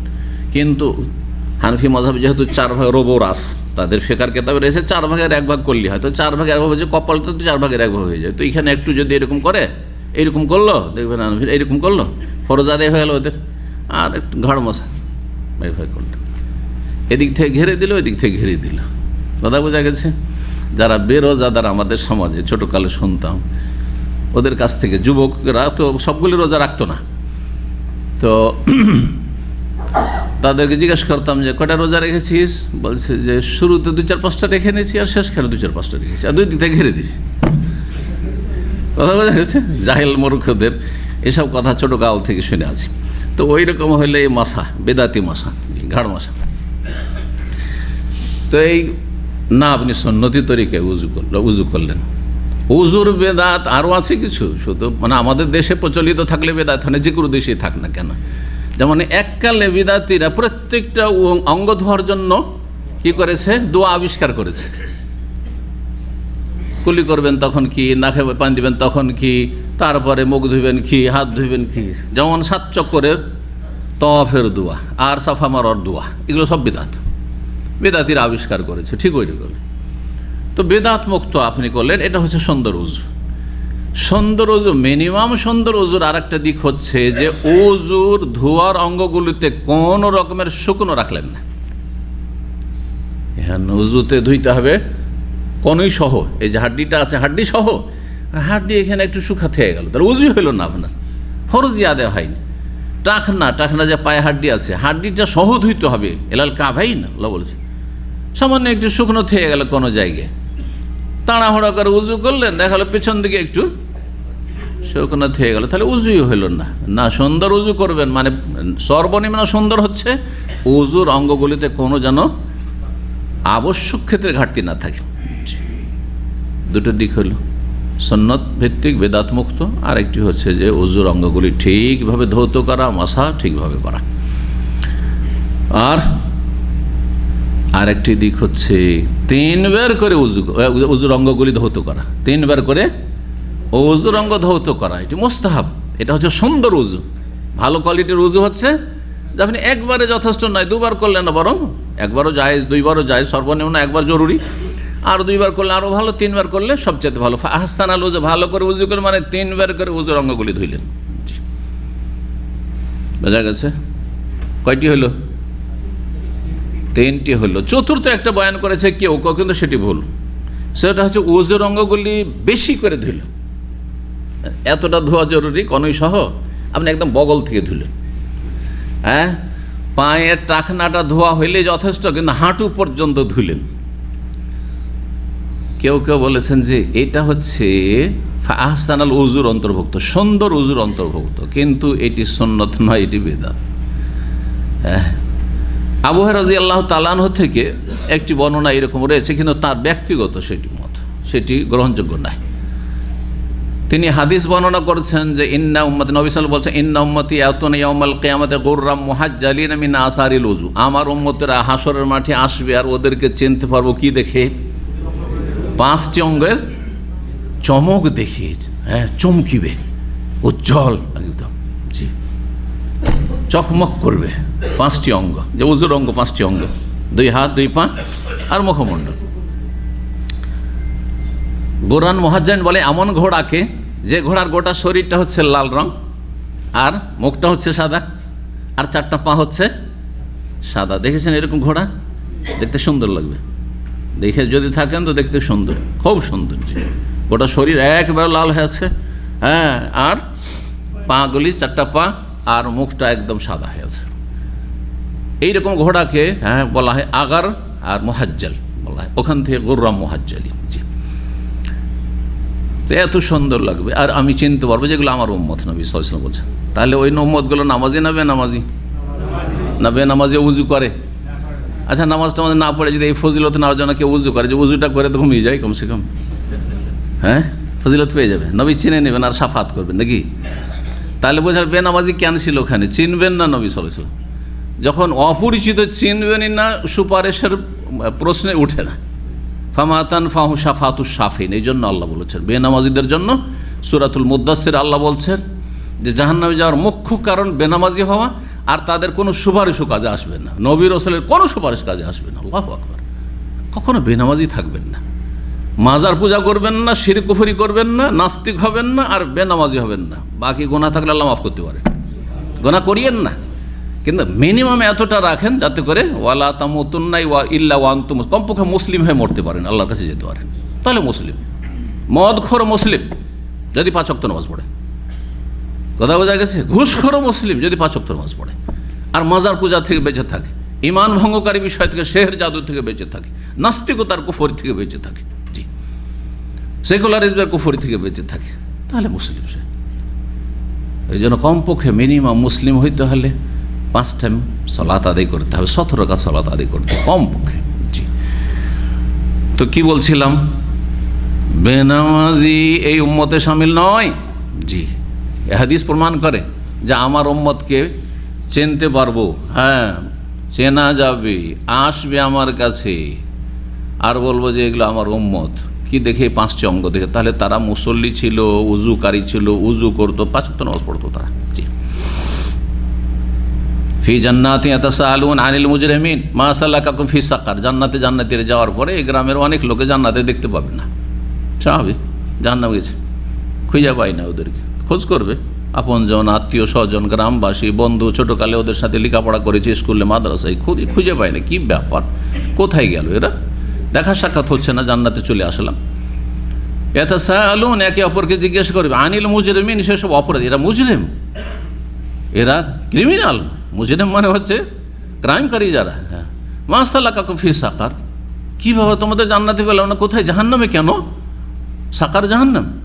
কালু, তখন প্রথম উত্তর অন্য কোনো নয় যে সুদখোর ছিলাম, ঘুষখোর ছিলাম, তো জেনা করেছি, তো মদ খেয়েছি, না, লাম নাকু মিনাল মুসাল্লিন, আমরা মুসল্লি ছিলাম না। ওয়ালাম নাকুন নুত'ইমুল মিসকিনকে খেতে মানে জাকাত দিতাম না। 2 নম্বর, অকুন্না নাখুযু মাল খায়জিন, আমরা জীবনটাকে খেলতামার সাথে পার করে দিয়েছি, আল্লাহর সাথে, আল্লাহর দিনের সাথে কোনো সম্পর্ক রাখিনি, কোনো দিন আখিরাতের কোনো কোর্স নেই, পরিকল্পনা, দুনিয়ার অনেক পরিকল্পনা আছে। ফামা তানফাউ শাফাআতু শাফিঈন, সুপারিশকারী সুপারিশ কোনো কাজে আসবে না, তার মানে নবীও সুপারিশ করবেন না, নবীর সুপারিশ নসিব হবে না, সুপারিশ হবে না তো হাউজে কাউসার পানিও পাবে না, কিছুই পাবে না হাসরের মাঠে। জি, জাহান্নামে অবস্থান, আল্লাহ হেফাজত করুন, আল্লাহ মুসলিমদের বোঝার তৌফিক দান করুন, কমপক্ষে আল্লাহ নামাজি বানিয়ে দিন এইসব মুসলিমকে। জি, কি বলছিলাম, এই আবু হুরায়রা রাদিয়াল্লাহু তাআলার হাদিস। জি, 25 গুণ পাবে যখন সুন্দর উজু করলো, এর কারণ সুম্মা খারাজ আল মাসজিদ, তারপর মসজিদ গেল, কিন্তু যে বাড়িতে পড়লো সে মসজিদ গেল না, যে দোকানে পড়ে সে মসজিদ গেল না, ফজিলত হলো না। লা ইউখরিজু ইল্লা সালাহ, কি জন্য মসজিদে যাচ্ছে, দুনিয়ার কোনো গরজ নেই, কোনো কাজ নেই মসজিদে, কি কাজ আছে নামাজ পড়া ছাড়া, কোনো কাজ নেই আমার, একমাত্র সালাতের উদ্দেশ্যে যাচ্ছে। লাম ইয়াখতু, তাহলে বোঝা গেল যার মসজিদে চাকরি, ওর আর একজন মসজিদে চাকরি, দুজনের পার্থক্য আছে। মসজিদের চাকরি ওকে যেতেই হবে, মসজিদের ইমাম, মসজিদের মুয়াজ্জিন, মসজিদের ক্লিনার, মসজিদের সাথেও লাগা, মসজিদের রুমে থাকে, ওখানে থাকলে ওকে নামাজটা পড়তেই হবে। যদি এই গরজে হয় তাহলে ও কাজে আসবে না, এটা যেন গরজ নয়, গরজ আল্লাহ ঠিক আছে আছেন, ঠিক আছে, কিন্তু গরজ এটা নয় যে আমার চাকরি বা এখানে আমাকে পেট পুষতে হবে, সেই জন্য আমার জামাত ঠিক আছে, না হলে আমার এসব ঠিক থাকতো না, তাহলে কিছুই পাবেন না। ইখলাস, নিয়ত, এই জন্য নিয়তের সততা হচ্ছে সবচেয়ে বড় ইবাদত, হচ্ছে মানুষটা হুসনুন নিয়া। জি, যার সম্পর্ক তৌহিদের সাথে, আল্লাহর একত্বের সাথে। জি, কারণ মানুষ যখন নিয়ত সৎ রাখে, তার মানে এক আল্লাহ ছাড়া কারো ভয়ও করে না, কারো কাছে পাওয়ার জন্য করে না, কারো ভয়ে নয়, আর কারো কাছে পাওয়ার জন্য, আল্লাহর কাছে পাওয়ার জন্য করে, এটি হচ্ছে সৎ নিয়ত, এটি তৌহিদ আসলে। লাম ইয়াখতু খুতওয়াতান, যখন মসজিদে আসে একমাত্র সালাতের উদ্দেশ্যে বের হয় বাড়ি থেকে, যে কোনো একটা কদম রাখে, ধাপ রাখে, ইল্লা রফিয়াত লাহু বিহা দারাজা, তার একটা মর্যাদা উঁচা করে দেওয়া হলো, ওয়াহুত্তানহু বিহা খাতিয়া, আর একটা ধাপ, একটা কদম শুধু বাড়ি থেকে, কত কদম, কত ধাপে আপনি মসজিদ পৌঁছেছেন, যত দূর থেকে আসছেন তত ফজিলত, একটি করে গুনাহ মাফ হয়, প্রতিটি কদমে কদমে কি হয়, প্রতিটি পদক্ষেপে একটি করে গুনাহ মাফ হয়।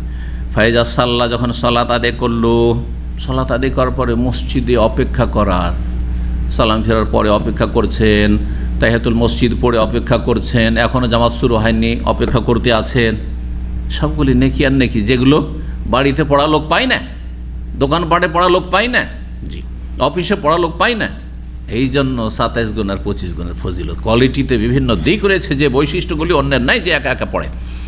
বলছে ফাইজা সাল্লাহ, যখন সালাত আদায় করে, লাম তাজালিল মালাইকা তুসাল্লি আলাইহি, যতক্ষণ সালাত আদায় করে, আর যতক্ষণ মুসাল্লায় বসে থাকে, শুধু সালাত আদায় করা নয়, শুরু থেকে শেষ পর্যন্ত যতক্ষণ তার সালাতের জায়গাতে বসে আছে, মসজিদে বসে আছে, ততক্ষণ পর্যন্ত ফেরেশতা তার জন্য দোয়া করতে থাকে। তসাল্লি আলাইহি, ফেরেশতার সালাত মানে ফেরেশতার দোয়া। কি দোয়া করে? আল্লাহুম্মা সাল্লি আলাইহি, আল্লাহ তার ওপর রহম করা, বা তার উপর তুমি কি হয়ে যাও, অনুগ্রহ করো। আল্লাহুম্মা রহামহু, তার ওপর তুমি রহমত বর্ষণ করো। ওয়ালা ইয়াজালু, অন্য রিওয়ায়াতে আল্লাহুম্মা গফির লাহু, আসছে সামনে, আল্লাহ তাকে ক্ষমা করে দাও। ওয়ালা ইয়াজালু আহাদুকুম ফি সালাতিন মান তাজারা সালাত, তোমাদের যে কেউ যেন সালাতেই রয়েছে যতক্ষণ পর্যন্ত সালাতের জন্য অপেক্ষমান রয়েছে, যতক্ষণ আপনি অপেক্ষা করছেন ততক্ষণ আপনি নামাজেই যেন আছেন। মসজিদে বসে আছেন, জামাত শুরু হয়নি, আধা ঘন্টা, 20 মিনিট, 15 মিনিট আপনি নামাজই পড়ছেন মনে হচ্ছে, নামাজের নেকি পাচ্ছেন আপনি। এটা একটা হচ্ছে আজান ইকামতের মাঝখানের সময়টা।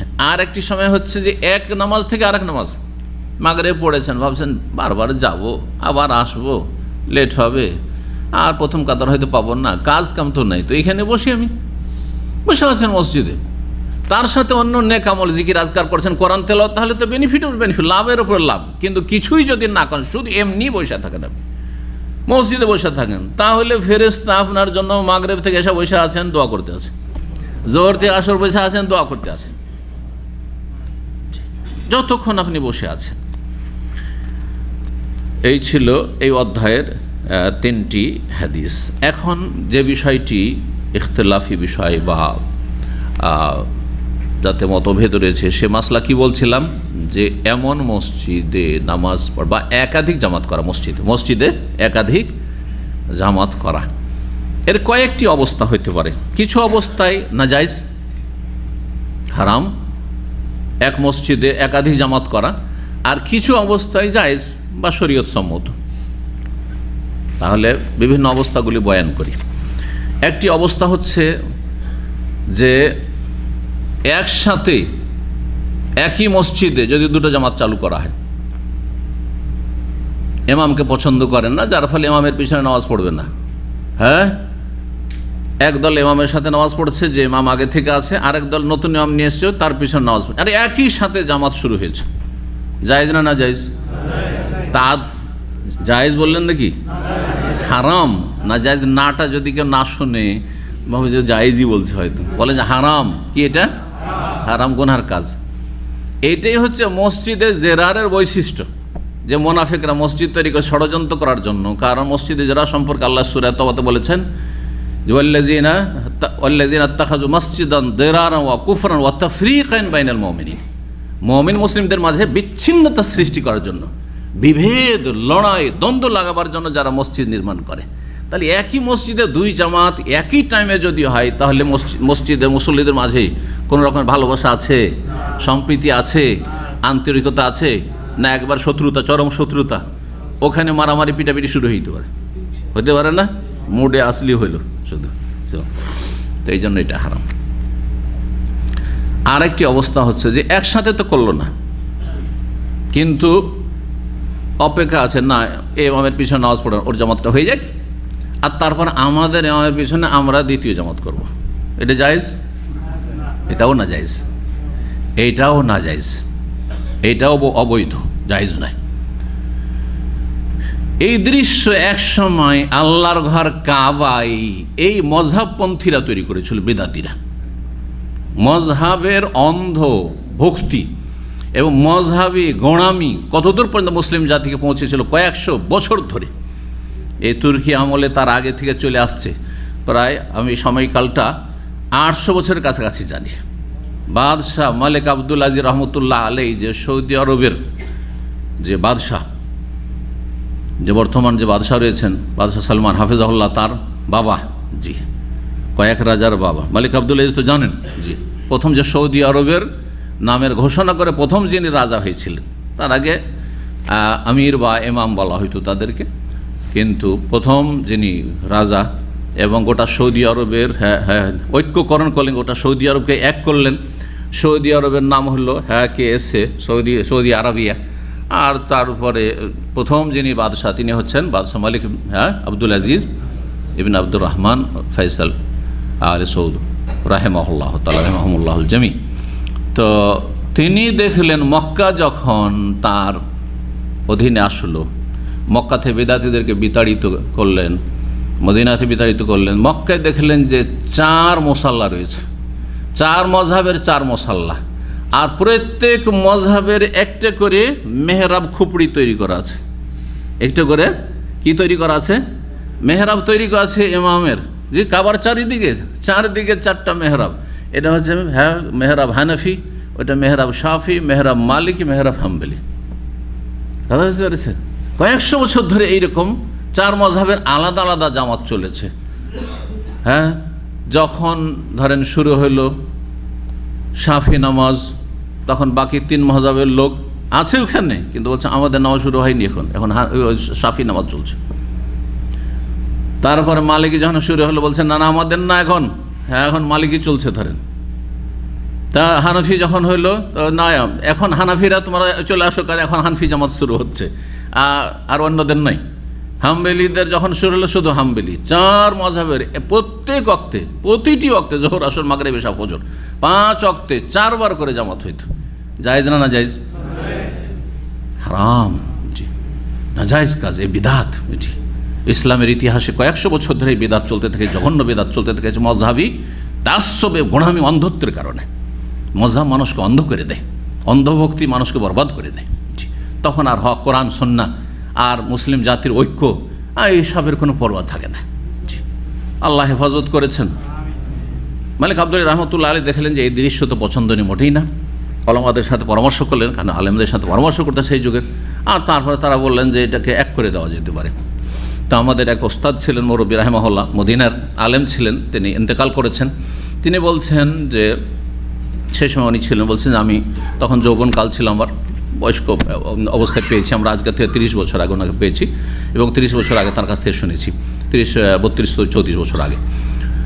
তো উনি বলছেন যে সেই দিন আমি মক্কাতে ছিলাম, এশার নামাজ পড়ে এলাম, তো 4 মাযহাবের 4 বারে নামাজ হইল, 4 মাযহাবে 4 বারে নামাজ হলো। ফজরে গিয়ে দেখি যে একসাথে নামাজ হচ্ছে, সব একসাথে নামাজ হচ্ছে, কিছু বুঝতেই পারলাম না।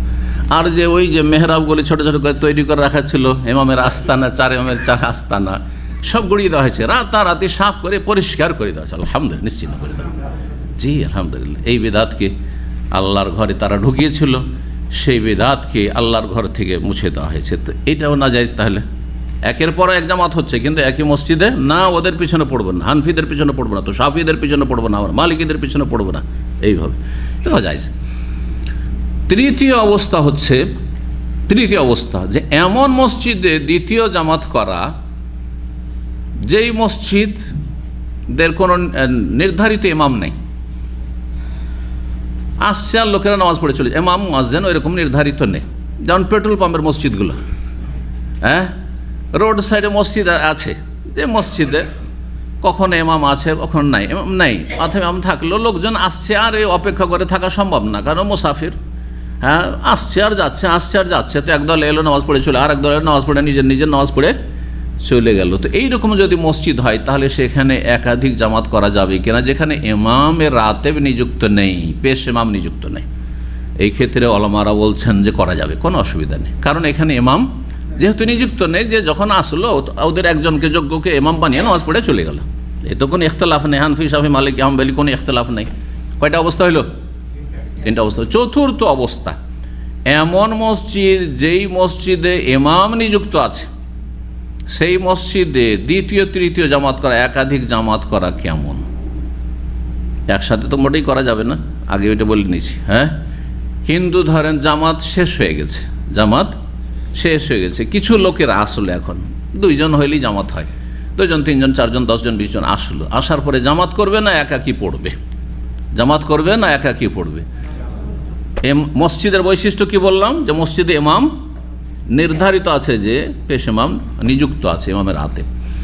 তাহলে এইরকম মসজিদে অধিকাংশ ফোকাহাদের কাছে জামাত করা যাবে না, কারণ হ্যাঁ, তাদের বেশ কিছু দলিল আছে আর যুক্তিও আছে। যুক্তি হচ্ছে এইভাবে যদি ছেড়ে দেওয়া হয় যে দ্বিতীয় তৃতীয় জামাত করতে থাকো, তাহলে প্রথম জামাতের কোনো গুরুত্ব দেবে না এক শ্রেণীর লোকেরা, সবসময় ঢিলামি করে অলসতা করে আসবে, চলো অসুবিধা না, প্রথম জামাত না পেলাম আমরা জামাত করে নেব, দ্বিতীয় জামাতে পড়ে নেব, তৃতীয় তো পাবো, নাহলে আমরাই করবো, 2 জন তো আছি, আমরা জামাত করে নেব। এরকম একটা মন মানসিকতা তৈরি হয়ে যাবে, যার ফলে এই সুযোগ দেওয়া যাবে না। ইমাম নিযুক্ত আছে আর টাইম বাঁধা আছে, আসো আর জামাতে নামাজ পড়া। কথা বোঝা গেছে? এই মতটি হচ্ছে হানাফি মযহাব, শাফি মযহাব, মালিকি মযহাব, 3 মযহাবই বলছে যে এইরকম জামাত চলবে না। এই মতের সাথে সালাফি আলেমদের মধ্যে ইমাম আলবানী রাহমাহুল্লাহ বলছে যেখানে ইমাম নিযুক্ত আছে সেখানে জামাত চলবে না। এখন আহলে হাদিস বা সালাফিদের মধ্যে, আরবদের মধ্যেও অনেকে আছেন যারা আলবানী রাহমাহুল্লাহর ফতোয়াকে অনেক বেশি প্রাধান্য দেন। আমিও দিই অনেক ক্ষেত্রে, কিন্তু হয়তো এই বিষয়ে দেবো না, কিন্তু আমি অনেক বিষয়ে তার মতকে অবশ্যই সব মতকে শ্রদ্ধা করি আলেমদের, কিন্তু বেশি শক্তিশালী যেটি মনে হয় সেটা তখন গ্রহণ করি। কারণ আমার কাছে আমি যেমন মহব্বত করি আলবানিকে, তখন মহব্বত করি শাইখ ইবনে বাজকেও, তেমনই মহব্বত করি শাইখ ইবনে উসাইমিনকে, বড় বড় আইম্মায়ে কেরাম ইবনে তাইমিয়াকে। সুতরাং একজনে তার সব ক্ষেত্রে আমাকে মানতে হবে এমন কথা নাই। যদি আমার জন্য স্পষ্ট হয়, আমার কাছে কিছু এলেম আছে যে আমি কমপক্ষে তারজিহ দিতে পারবো যে এই মতগুলির ক্ষেত্রে কোনটি বেশি শক্তিশালী আমার কাছে মনে হচ্ছে, তাহলে সেটা আমার অধিকার আছে। আপনাদের সাধারণ মানুষ আর আমাতে এটাই পার্থক্য রয়েছে। আমি মুজতাহিদ নই, কিন্তু অবশ্যই দলিলগুলির ক্ষেত্রে যাচাই বাছাইয়ের কিছুটা হলেও ক্ষমতা আছে, যেটা সাধারণ আম পাবলিকের নেই। কথা বুঝতে পেরেছেন? জি হ্যাঁ। মযহাবধারীরা, হানাফি, শাফি, মালিকি যারা মযহাবধারী, তারা বলে যে আপনি যদি একটা মযহাব ফলো না করেন, তাকলিদ না করেন, তাহলে মুজতাহিদ হয়ে গেলেন। না না না, দুটো ভাগ শুধু এমন না। মুজতাহিদ বড় বড় ওলামায়ে কেরাম, বড় বড় আইম্মা, ইবনে তাইমিয়া, আবু হানিফা, শাফি, মালিক, আহমদ, বুখারী, মুজতাহিদ, ঠিক আছে। আর আরেক দল হচ্ছে আম পাবলিক, জনসাধারণ, আমি ওদেরকে বলা হয় আরবি ভাষাতে। আর এক দল হচ্ছে মুত্তাবে, অনুসারী, যারা মাঝামাঝি ওলামায়ে কেরাম, কোরআন হাদিস বুঝে, কিন্তু তারা ইজতিহাদের ওই মর্যাদায় পৌঁছেনি, কিন্তু সহিহ জয়ীফের কিছুটা হলো জ্ঞান আছে, জ্ঞান মোটামুটি আছে। অনেক ক্ষেত্রে, সব ক্ষেত্রে না পড়লে অনেক ক্ষেত্রে কোনটা সিদ্ধান্ত, কোনটি মাসলা বেশি শক্তিশালী সেটা নির্ণয় করতে পারবে। তাহলে তাদের জন্য তাকলিদ করা জায়েজ নয়। তারা কেন তাকলিদ করবে, বা তারা কেন অন্ধভাবে একজনকে ফলো করবে? দেখবে যে এটা আলবানিটা বেশি শক্তিশালী, নাকি ইবনে বাজেরটা বেশি শক্তিশালী, ইবনে উসাইমিনটা নাকি ইবনে তাইমিয়াটা। যেমন জামাতে নামাজ পড়ার হুকুমের ক্ষেত্রে বিষয়গুলি বর্ণনা করলাম, সে বুঝতে পারছেন। তো আলবানি রাহিমাহুল্লাহ বলছেন যে কি চলবে না, এই তিন মযহাবের মতো দ্বিতীয় তৃতীয় জামাত চলবে না যে মসজিদে ইমাম নিযুক্ত আছে। এই ফতোয়া যারা ফলো করে, আমি দেখেছি আমাদের সালাফি ভাইরা, যখন দুবাইয়ের প্রোগ্রামে আমি বিভিন্ন সময় গেছি, প্রথমবার যখন গেলাম, তারপর তো জেনে গেছি যে সেখানে সালাফিরা সিংহবান।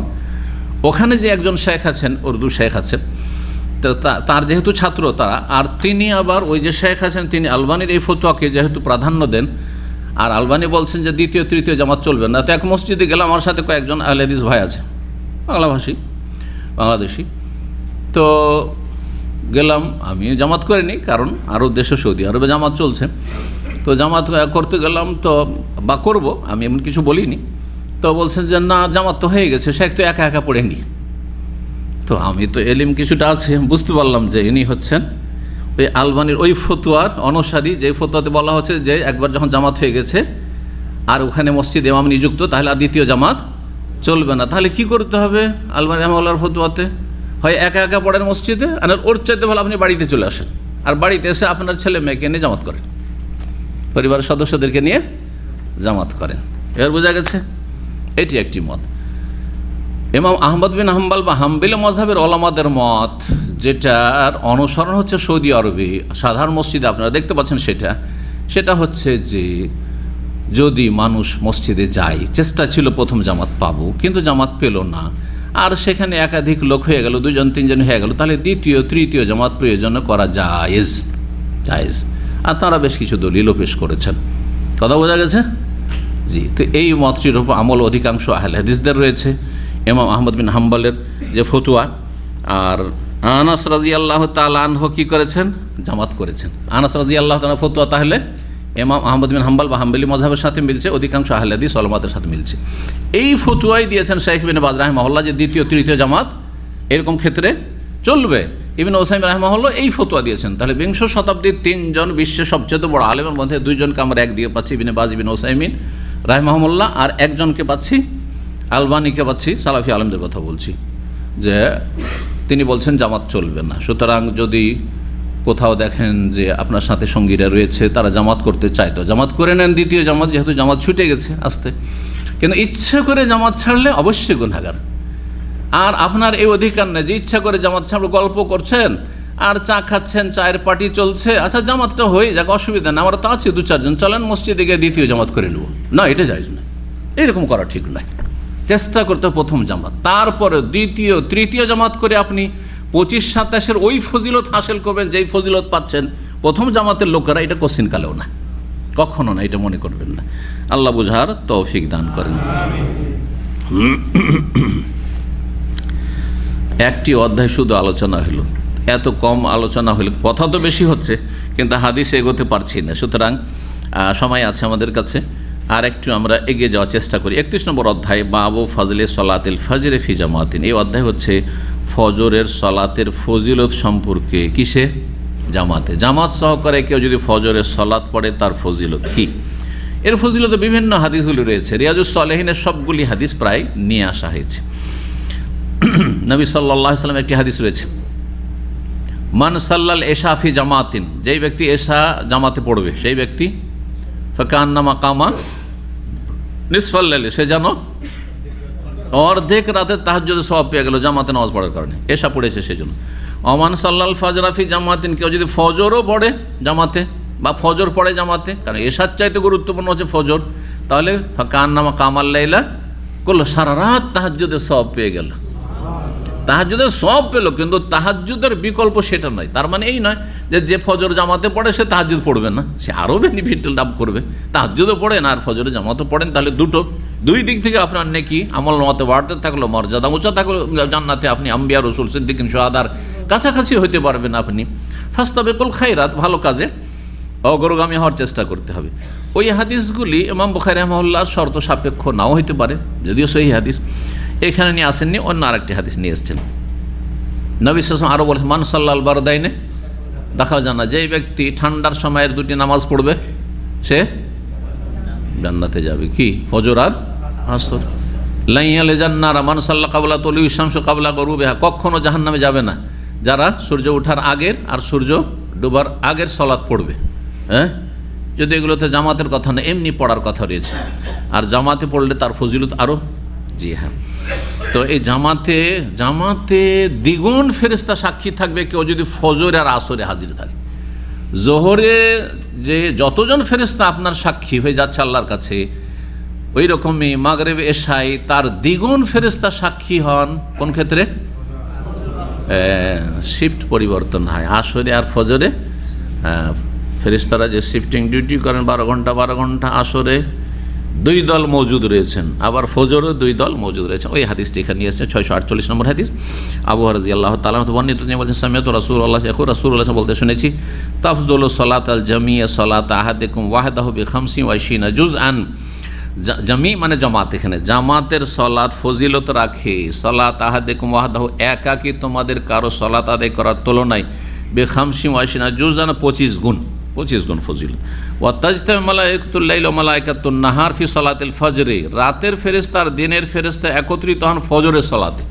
অন্য রয়াতে রয়েছে, যে সহিহ মুসলিমে রয়েছে ওই হাদিসটি, তাআকাবুনা ফিকুম মালায়েকাতুন বিল লাইল ওয়া মালায়েকাতুন বিন নাহার ওয়া ইয়াজতামিউনা ফি সালাতিল আসরি ওয়া সালাতিল ফজর, ফজর আর আসরে তারা একত্রিত হন 2 দল। এখানে শুধু ফজর কথা রয়েছে। সুম্মা ইয়াকুল, তারপরে বললেন কে? নবী সাল্লাল্লাহু আলাইহি ওয়াসাল্লাম বা আবু হুরায়রা বলছেন, দলিল স্বরূপ আবু হুরায়রা রাদিয়াল্লাহু তাআলা বলছেন, হাদিস নবী সাল্লাল্লাহু আলাইহি ওয়াসাল্লাম বর্ণনা করলেন, ফাকরাউ ইন শি'তুম, এর দলিল যদি কোরআন থেকে দেখতে চাও তাহলে দেখো, ইন্না কুরআনাল ফজরি কানা মাশহুদা, সূরা ইসরা, বনী ইসরাঈল 78 নম্বর আয়াত। আল্লাহ বলেন, ওয়াকিমিস সালাতা লিদুলুকিশ শামসি ইলা গাসাকিল লাইল ওয়া কুরআনাল ফজরি ইন্না কুরআনাল ফজরি কানা মাশহুদা। এই আয়াতে 5 ওয়াক্ত সালাতের দিকে ইশারা ইঙ্গিত করে দেওয়া হয়েছে। কোরআনে 5 বলে কোনো আয়াতে বলা হয়নি, কিন্তু 5 ওয়াক্ত নামাজের দিকে ইঙ্গিত করে বুঝিয়ে দেওয়া হয়েছে। দেখেন, আকিমিস সালাতা, সালাত কায়েম করো, লিদুলুকিশ শামস, সূর্য গড়ে যাওয়ার সময় লিদুলুকিশ শামস, তো সূর্য গড়ে যাওয়া, মাথার উপর ঢলে যাওয়া, মানে এর মধ্যে 2 ওয়াক্ত শামিল। একটা হচ্ছে সূর্য ঢলে যাওয়ার পরেই, সেটা হচ্ছে যোহর, আর সূর্য ঢলে যাওয়ার বেশ কিছুক্ষণ পরে যখন 1 কাঠি পরিমাণ পার হয়ে যাবে, সেটা হচ্ছে আসর। তো 2 ওয়াক্ত হয়ে লিদুলুকিশ শামস। ওয়া গাসাকিল লাইল, যখন রাতের অন্ধকার আগমন করছে, তখন রাতের অন্ধকার, প্রথম অন্ধকার যখন শুরু হতে যাচ্ছে মাগরিব, আর যখন ভালো অন্ধকার হয়ে যাচ্ছে তখন এশা। তাহলে 2 টাইম হয়ে গেল, 2 2 4 হয়ে গেল। ওয়া কুরআনাল ফজরে, আর ফজরের সলাতের তেলাওয়াতে হাজির থাকবে।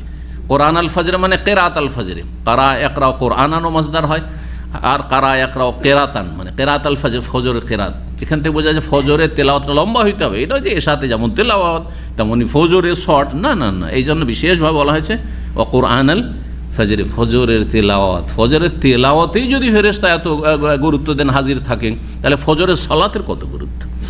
ইন্না কোরআন আল ফজরে কানা মাশহুদা নিশ্চয়ই ফজরের তেলাওয়াতে ফেরেশতাগণ হাজির থাকেন, মানে দুই শিফটের ফেরেশতা, দুই দল ফেরেশতা উপস্থিত থাকে। মশহুদা মানে তাশহাদুল মালায়েকা। এই আয়াত পড়লেন।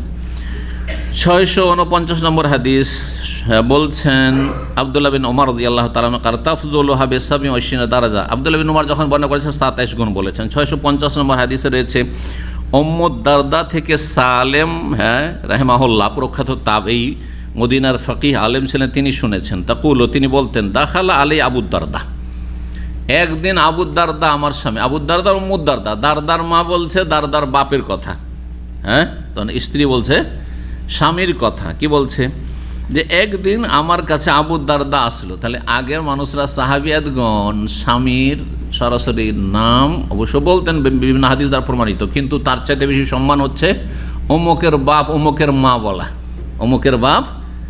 আর এই প্রচলনটা কিন্তু আমাদের সমাজে ছিল, যদিও নাম বলাটাকে নাজাইজ মনে করতো, ওইটা ভুল, ওইটা আবার বাড়াবাড়ি ছিল। কিন্তু নাম বলা যায়, প্রয়োজনে নাম বলে ডাকাও যায় স্বামীকে, যেমন স্ত্রীকে, কিন্তু তার চাইতে বেশি শ্রদ্ধা হচ্ছে কি কুনিয়ত দিয়ে ডাকা। কুনিয়ত মানে হচ্ছে অমুকের বাবা অমুকের মা, এই বলে ডাকা। জি, আবু ফলান। তো বলছে আবু দারদা আমার কাছে আসলেন, ওয়াহা মুকজিবুন, একদিন কিন্তু বড় রাগান্বিত হয়ে, মেজাজ গরম হয়ে আছে মনে হচ্ছে, স্বামী বাড়িতে আসছে, বলছে বড় রেগে এসছেন।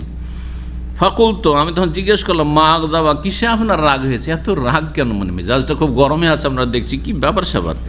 ফাকালা, বলছেন আবু দারদা, ওয়াল্লাহি, আল্লাহর কসম করেছে, মা আরিফা মিন উম্মতি মুহাম্মাদিন সাল্লাল্লাহু আলাইহি ওয়াসাল্লাম শাইআন ইল্লা আন্নাহুম ইউসাল্লুনা জামিয়ান। মুহাম্মদ সাল্লাল্লাহু আলাইহি ওয়াসাল্লাম উম্মতের তেমন কিছু দেখতে পাচ্ছি না, মানে অনেক অধপতন চলে এসেছে মুসলিম জীবনে। সেই যুগেই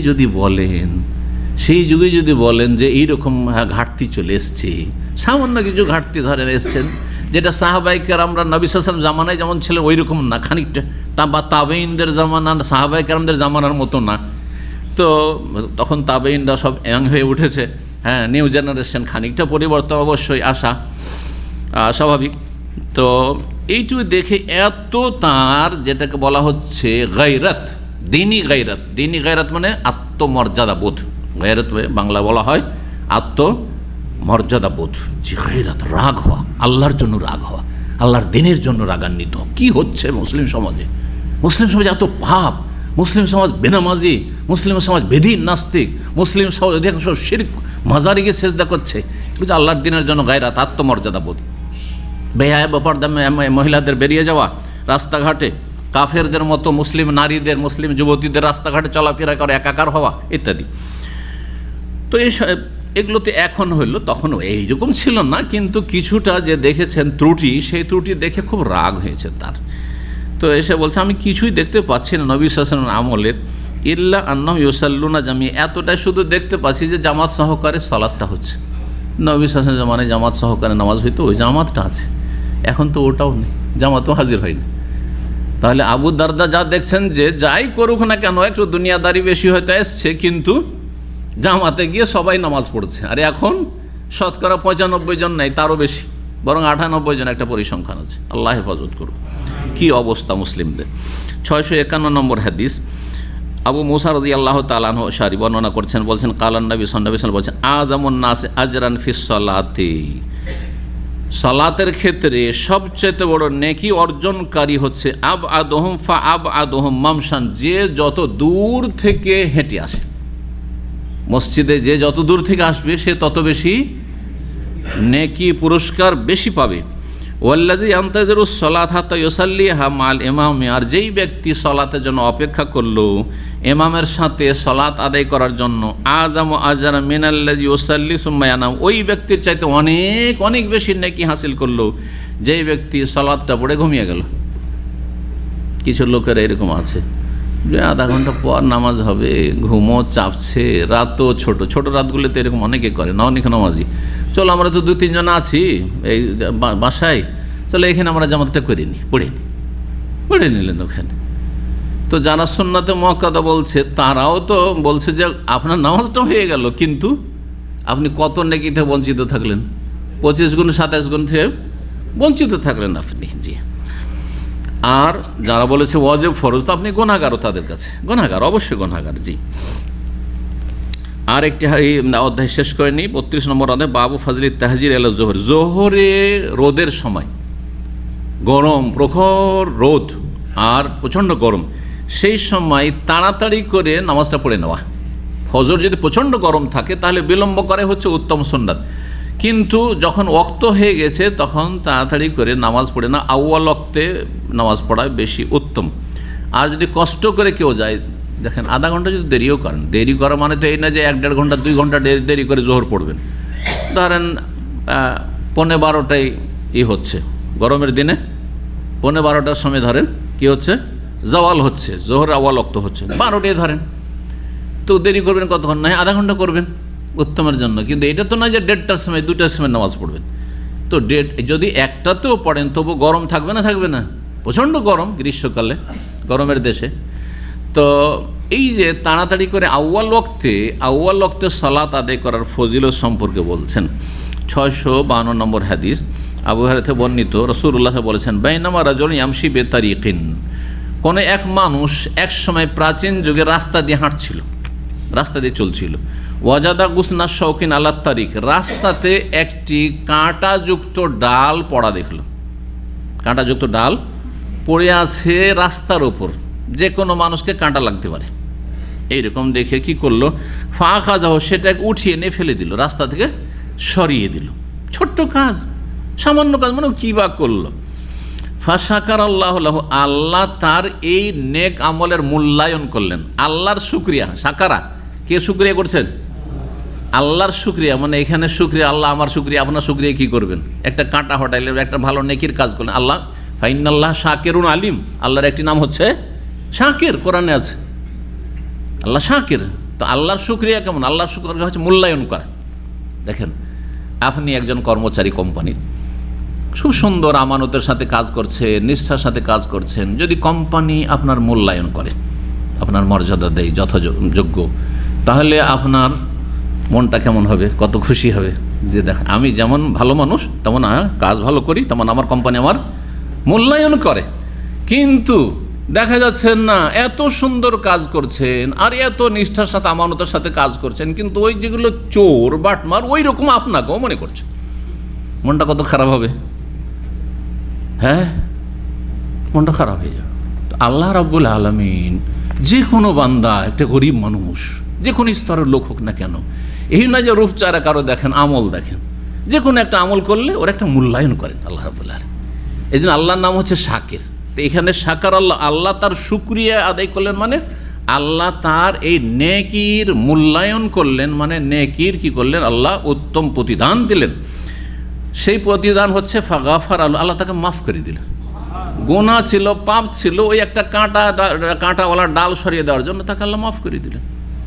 তাহলে ইসলাম কত সুন্দর দিন, ইসলামের সৌন্দর্য। ইসলাম শুধু মসজিদে সীমিত নয়, রাস্তাঘাটে, মাঠে ঘাটে, সুবহানাল্লাহ, একটা গাছ পড়ে গেছে, দেখবেন আমাদের দেশে রোডে একটা গাছ পড়ে গেছে ঝড়ে হঠাৎ করে, আর দেশে গাড়ি সব জ্যাম লেগে গেছে, পাশের গ্রামের মহল্লার লোকেরা এসে তাড়াতাড়ি করে সেই গাছটাকে সরিয়ে দিলেন। কত বড় একটা নেকির কাজ করলেন, যেমন সরিয়ে দিলেন। কত লোক যে এমার্জেন্সিতে ছিল, না হলে এদের ফ্লাইট ক্যান্সেল হতো, কারো ট্রেন ছুটে যেত, বাস ছুটে যেত, কত হয়রানিতে পড়তো আল্লাহই জানে। সুদূর প্রসারিত, মানে এর উপকারিতা, সুদূর প্রসারিত উপকারিতা। মানুষ অনেক সময় চিন্তা করে না যে আমার এই ছোট কাজটা এত গুরুত্বপূর্ণ। হতে পারে একটা লোক তাড়াতাড়ি করে যাচ্ছিল আর ওই কাঁটা দেখেনি, আপনি কিন্তু দেখেছিলেন কাঁটাটাকে, দেখার পরে আপনি সরালেন না। আর একটি লোক তাড়াহুড়া করে জলদি যাচ্ছিল, এমন হ্যাঁ তার পায়ে কাঁটা লাগলো, ওখানেই তাকে বসে যেতে হইল। আল্লাহু আকবার। তা আপনি কাজটাকে হয়তো হালকা মনে করলেন, বা দেখলেন যে একটা লোক কাঁটাই সরালো, কি বা এমন করলো, না অনেক কাজ করলো, সে অনেক বড় কাজ করেছে সে। তো এতে আল্লাহ মাফ করে দিয়েছেন। জি, তো যেমন মানুষ এটাকে হালকা, এই হাদিসকে নিয়ে আসা হয়েছে কিসে, জোহরের সালাতে রোদে কষ্ট করে আসার অধ্যায়। এর সাথে আবার কিসের সম্পর্ক? এখানে রাস্তা থেকে কাঁটাওয়ালা ডাল সরানো, আর এখানে জোহরে রোদের সময় আসা, এর সাথে বাহ্যিক মিল দেখা যাচ্ছে না। কেউ কেউ বলেছেন এখানে সূক্ষ্ম একটা মিল রয়েছে। সেটা হচ্ছে যে যেমন একটা কাঁটা যদি রাস্তা থেকে সরায়, তাহলে সে নিজেও হয়তো ভুরকে পারে যে আমি এমন বা কোন নেকির কাজ করলাম, সামান্য কিছুই করলাম, তাই না? আর যারা দেখে তারা তো এটাকে কোনো মূল্যায়নই করে না, কী বা করলো, তাই না? আপনার আগে আগে একটা লোক যাচ্ছে, একটা কাঁটা সরিয়ে দিল, একটা ময়লা আবর্জনা ছিল, একটা ধরেন একটা টিস্যু পড়ে আছে, অথবা একটা দেখছেন যে কোনো ডাব্বা পড়ে আছে, সেটাকে সরিয়ে দিল, হোঁচট খেতে পারে ওখানে, কিন্তু আপনি তো সেটার মূল্যায়ন করলেন না। আল্লাহর কাছে অনেক তার মূল্য রয়েছে। ঠিকই তেমনি রৌদ্রের সময় জোহর পড়তে যাচ্ছেন, আপনি মনে করছেন কী বা করলাম, জোহর পড়লাম, কিন্তু এই যে কষ্ট করে রোদে আপনি তাপে যাচ্ছেন আর ঘেমে যাচ্ছেন। দেখেন আমাদের দেশে নামাজ পড়ে 5 বার, আমি দেখেছি গরমের সময় নামাজ পড়তে গিয়ে 5 বার গোসল করতে হয়। গোসল করা মানে গোসল করা নয়, 5 বার ঘামে গেঞ্জি টেঞ্জি পাঞ্জাবি সব ভিজা শেষ, হয় না? হয় না? আচ্ছা, ফ্যানও যদি থাকে, এমন ঝোরে ফ্যান চলছে, ওতেও কোনো কাজ হয় না, কথা বোঝা যাচ্ছে, কাজ হয় না। আর যে কষ্ট করে সালাত আদায় করো, তো এগুলোর ফজিলত রয়েছে, এগুলোকে অনেক সময় আমরা হালকা মনে করি, কিন্তু হালকা নয়, অনেক বড় নেক আমল। আর একটি মিল হইতে পারে, সেটা হচ্ছে আগের হাদিসটা এই যে পরের হাদিসেরই একটা অংশ, এই জন্য এখানে কিন্তু সনদ নিয়ে আসা হয়নি 653 নম্বরে। সুম্মা কালা, তারপরে বললেন আশ-শুহাদা খামসুন, শহীদরা হচ্ছে 5 প্রকারের। শুধু আল্লাহর রাস্তায় জেহাদ করতে গেলে শহীদ হয় না, 5 প্রকারের। অন্য রেওয়ায়েত রয়েছে 7 প্রকারের শহীদ। তো 7টাই হচ্ছে পরের, মানে অতিরিক্ত যেটা বর্ণনা করা হয়েছে সেটা হচ্ছে স্বীকৃত, 5টা 7-এর অন্তর্ভুক্ত। আল মাতুন, তার মধ্যে প্রথম হচ্ছে যে প্লেগ মহামারী থেকেও যদি মারা যায় তাহলে শহীদ। একজন মুসলিম নামাজি, তার ইসলাম ভঙ্গ হয়নি, আর যদি করোনাতে মারা গিয়ে থাকে শহীদ। জি, প্লেগ বিশেষ ধরনের মহামারীকে বলা হয় যদিও, কিন্তু তারপরে অন্যান্য মহামারী যেগুলোতে মানুষ শত শত মরে যায়, এগুলোকে মহামারী বলা যেতে পারে। বা মতন তাউন যদিও খাস এক ধরনের ব্যাধি। অল মবতুনও শহীদ। অল মবতুন, মবতুন মানে পেটের রোগে, গ্যাস্ট্রিকের কারণে, আলসারের কারণে পেটে ক্যান্সার হয়েছে, তো অমুক হয়েছে, অপারেশন করতে গিয়ে মারা গেছে, পেটের যতগুলি রোগ, মবতুন, বাতন থেকে, বাতন মানে পেট, শহীদ। আল্লাহু আকবার। ওল গরিক, কেউ যদি ডুবে মারা যায় শহীদ। ও সাহেবুল হাদম, কেউ যদি চাপা পড়ে মারা যায়, সে বিল্ডিংয়ে চাপা পড়ে মারা গেল, বাসে ট্রেনে চাপা পড়ে মারা গেল, আর কিছুতে চাপা পড়ে মারা গেল, তাহলে শহীদ। ও শহীদ ফি সাবিলিল্লাহ। আর পঞ্চম হচ্ছে আল্লাহর রাস্তায় আল্লাহর কালেমা উঁচা করতে গিয়ে কেউ যদি শহীদ হয়। শুধু শহীদ করলে হবে না, আজকাল তো অমুসলিমকেও শহীদ বলা হচ্ছে, আর শহীদ মিনার তৈরি করা হচ্ছে, কিন্তু শহীদ সেই যে ব্যক্তি আল্লাহর কালেমাকে উঁচা করতে গিয়েছে। জি, ওয়াকাল, আরও বলেছেন লাউ ইয়ালামুন নাস মা ফিন নিদা ওয়া সাফিল আওয়াল, মানুষ যদি জানতো, মুসলিমরা, যে আজানের কত ফজিলত আর প্রথম কাতারের কত ফজিলত, সুম্মা লাম ইয়াজিদু ইল্লা ইয়াস্তাহিমু আলাইহা, তারপরে যদি প্রথম কাতারে জায়গা না পেত আর আজান দেওয়ার সুযোগ না পেত, তো তাহলে তারা কি করত? লটারি করত, লটারি করেও চান্স নেওয়ার চেষ্টা করতো। লাস্তাহমু আলাইহি, লটারি ছাড়া যে কোনো উপায় না দেখতো, লাস্তাহমুর অবশ্যই তার জন্য লটারি করতো। 654 নম্বর হাদিস বলছে ওয়ালাই আলামুনা মাফিত তাহজির, ওই হাদিসেরই অংশ। যদি মানুষ জানতো যে তাড়াতাড়ি আউয়াল ওয়াক্তে মসজিদে আসা থেকে ফজিলত হয়, যেমন আজান হলো সাথে সাথে ছুটে গেলেন মসজিদে, এটাও একটা তাহজির। আর একটি হচ্ছে রোদের সময় আসা, জোহরের সময়, এটি হচ্ছে তাহজির। তাহলে লাস্তাবাকু আলাইহি, তার জন্য তারা প্রতিযোগিতা করতো, কম্পিটিশন করতো। ওয়ালাউ ইয়ালামুন, আর তারা যদি জানতো মাহফিল আতামাতি, এশার সলাতে অন্ধকারে আসায় কত নেকি রয়েছে, অশুভে ফজরের অন্ধকারে আসায় কষ্ট করে ঘুম ছেড়ে, কত ঘুম প্রিয়, আজকাল শীতের সময় কম্বল থেকে বেরোতে ইচ্ছা করে না, আপনি সব কিছু ছেড়ে দিয়ে ঠান্ডা পানি উজু করে যে কোনো পরিস্থিতিতে আপনি আসছেন, লা তাহা অবশ্যই আসতো, ওয়ালাউ হাবওয়ান, যদিও হামাগুড়ি দিয়ে হোক না কেন। হামাগুড়ি কোনটাকে বলে? হাঁটুতে ভর দিয়ে আর 2 হাতের তলায় ভর দিয়ে, যে বাচ্চারা যখন 5-6 মাস থাকে তখন হামাগুড়ি দেয়, হামাগুড়ি দিয়ে যদি হাঁটতে পারে না, অচল, প্রতিবন্ধী, তবুও মসজিদে আসার চেষ্টা করতো। এখানে আজকের আলোচনা শেষ করছি। আল্লাহ রাব্বুল যেন আমাদের গুনাহ খাতা মাফ করেন, দিন দুনিয়া ভালো করেন। যেসব ভাইরা কষ্ট করে আসছেন, আল্লাহ আপনাদের উত্তম প্রতিদান দান করেন, রুজিতে বরকত দান করেন, বালা মুসিবত দূর করেন। যাদের কাজকর্ম নেই, রুজি নেই, আল্লাহ যেন ভালো রুজির ব্যবস্থা করে দেন। আল্লাহ রাব্বুল আলামিন সমস্ত রকমের দুনিয়া আখিরাতের কল্যাণ আপনাদের আমাদের সকলকে দান করেন। ওয়া সাল্লাল্লাহু সাল্লাম আলা নবিয়িনা মুহাম্মদ ওয়া আলা আলিহি ওয়া সাহবিহি আজমাইন।